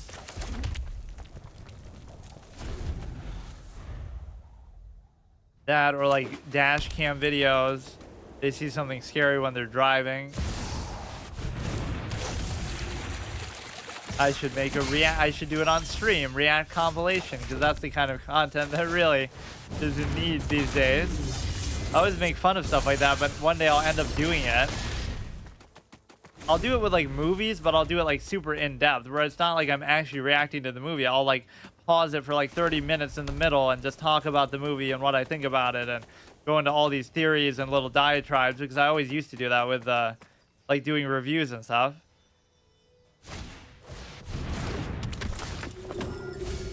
So it'll be less a reaction and more a review, but I am fascinated by that kind of content, because that sort of thing has exploded in a way that I never would have imagined. People actually just sitting there. There was a hilarious one that I saw, just the premise of it. It's like somebody watches Jaws on like a boat. I don't know how to explain it. Oh my god. It's like she's trying to get in the mood of it, so she's like, she's out on a boat in the lake by herself, right in the dark, and she's reacting to Jaws. So they take react content to the next level. That wouldn't be scary.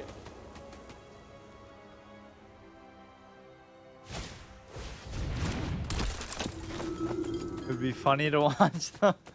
It's just so dumb, the kind of stuff people come up with. I went to prison to watch Shawshank Redemption, or it's like you're just trying to get in the mood of it, but I went to outer space to watch Aliens.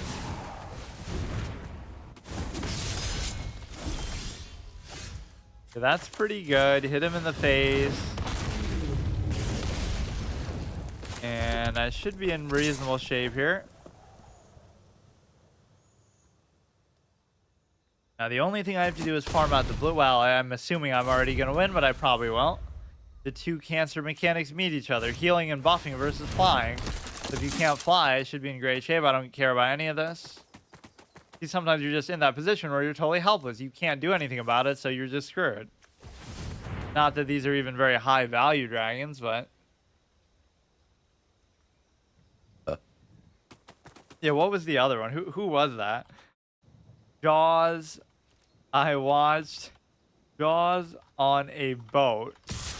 Like, it's an innovative kind of choose location for better results. What is that? Wait, don't heal, don't buff, don't fly, don't do anything. Do these two, you're done. Yeah, this is one of the only times I've ever gotten the 15 wins, which doesn't seem like it should be that hard to do. Oh, wait, no. Got two flying ones without me noticing because I was distracted by the stupid thing. Couldn't I? Oh, please. They're not even dead, but it's like... I should have done that and I would have just won.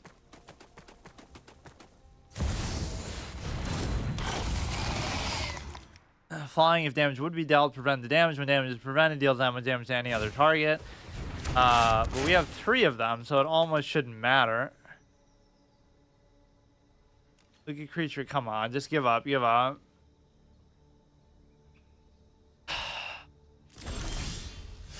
You should probably be dead here. I'd be shocked if you're not. Right, like, come on, bro. Because 3 of these you can't even block at all. You could block one of them and then kill another one with the damage from the block. But then one of them is still going to be loose.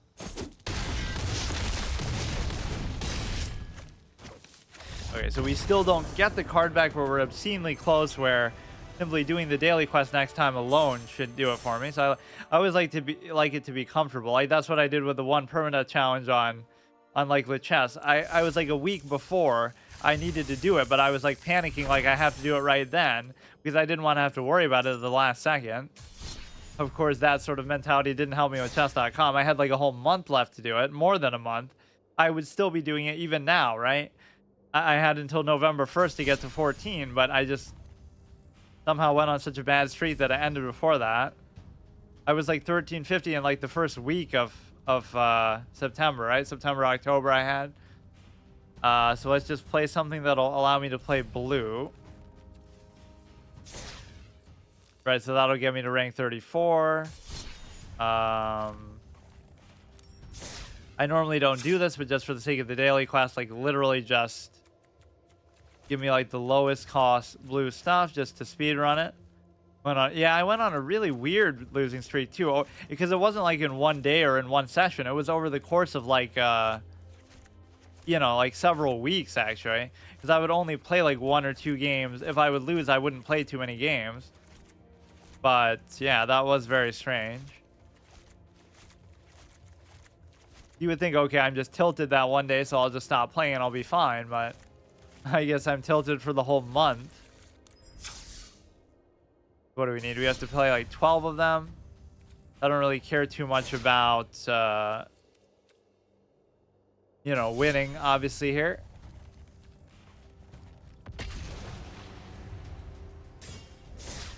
Yeah, what was the other one, though? I'm going to look it up. It's YouTube. Where was it? Not to encourage React content, but Jaws reaction on a boat. I can't even find it. It's some girl. Yeah, here. I watched Jaws alone on the water. Oh yeah, here. Like I watched Blair Witch Project alone in the woods. Like just to show like this is what the state of content has come to in the year 2023. This is what people are doing in this day and age.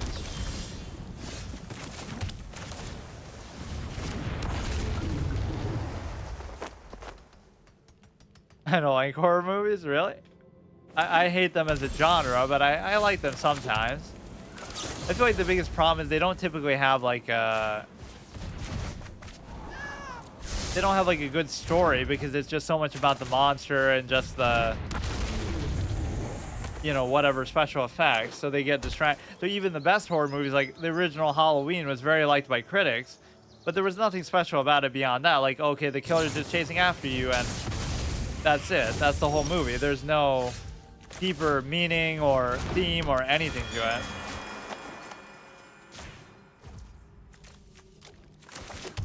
Right, whereas most genres can't really get away with that. They would have to have something more to them. I feel like comedy and horror use their genre as an excuse, right? If you criticize a comedy, they'll say, "Oh, it's just meant to be funny, so don't take it so seriously." Or like with horror, "Oh, it's just supposed to be scary, so it doesn't matter if it doesn't have any other depth to it."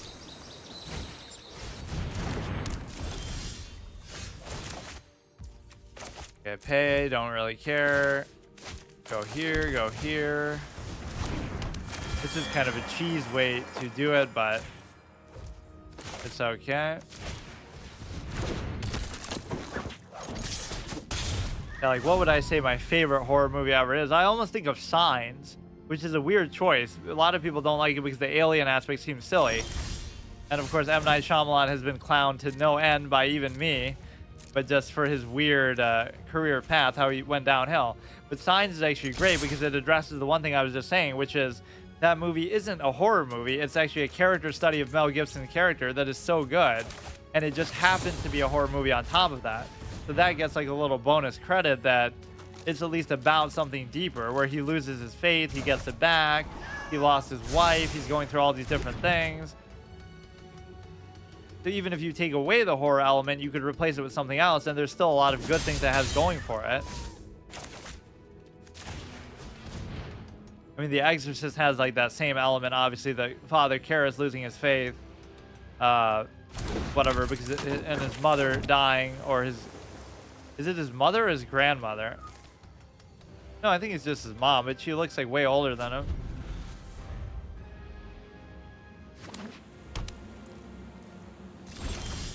Okay, we should be pretty close to having done it anyway. Imagine if I do win this game still somehow.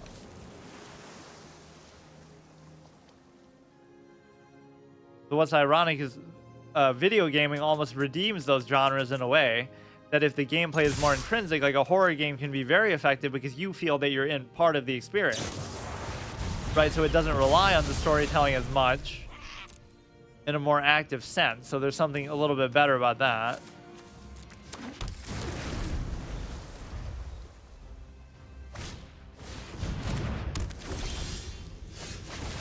Yeah, I don't know if I played exactly 12 cards here. Probably not. Whatever, we'll go as long as we can. Most of the cards are pretty low cost. We have an insane amount of land. More like a waterfall than land, am I right? This looks like almost like a real life picture, doesn't it? It's like Uncanny Valley. That doesn't look like a regular Magic piece of art. This might be my longest episode of Magic in a long time. I actually can't tell whether it is or not. I guess it's not, but never seen the place.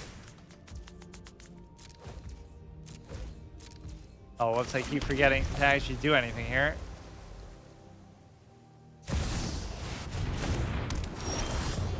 Painting or a draw? Yeah, pretty good one though. Pay two, that's not really an issue for me because I can just do whatever I want. Okay, we surely should have done enough by now, but I guess I'll just be short. So after doubting my ability to get the card back at the end of the month, or whatever, at the end of the season, now I'm guaranteed to get it no matter how much I clown up because, you know, just from simply doing the daily quest, we should be safe.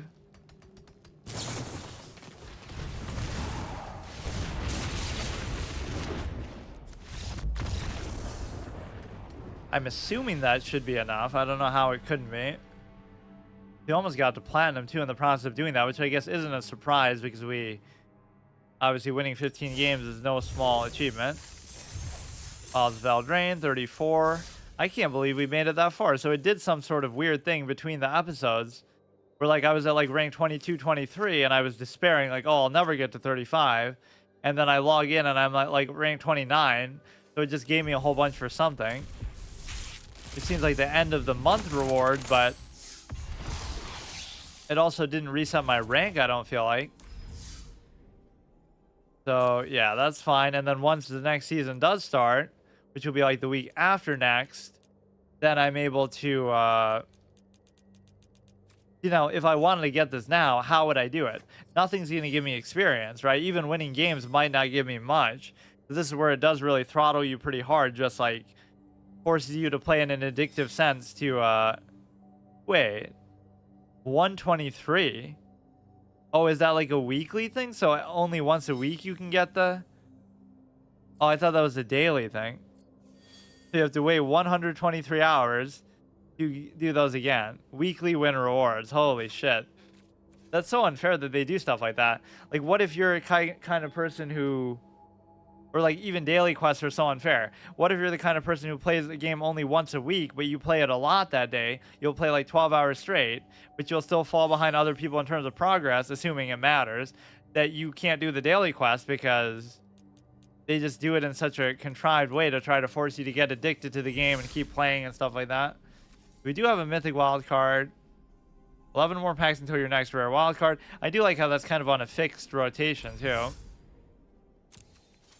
Okay, see you tomorrow.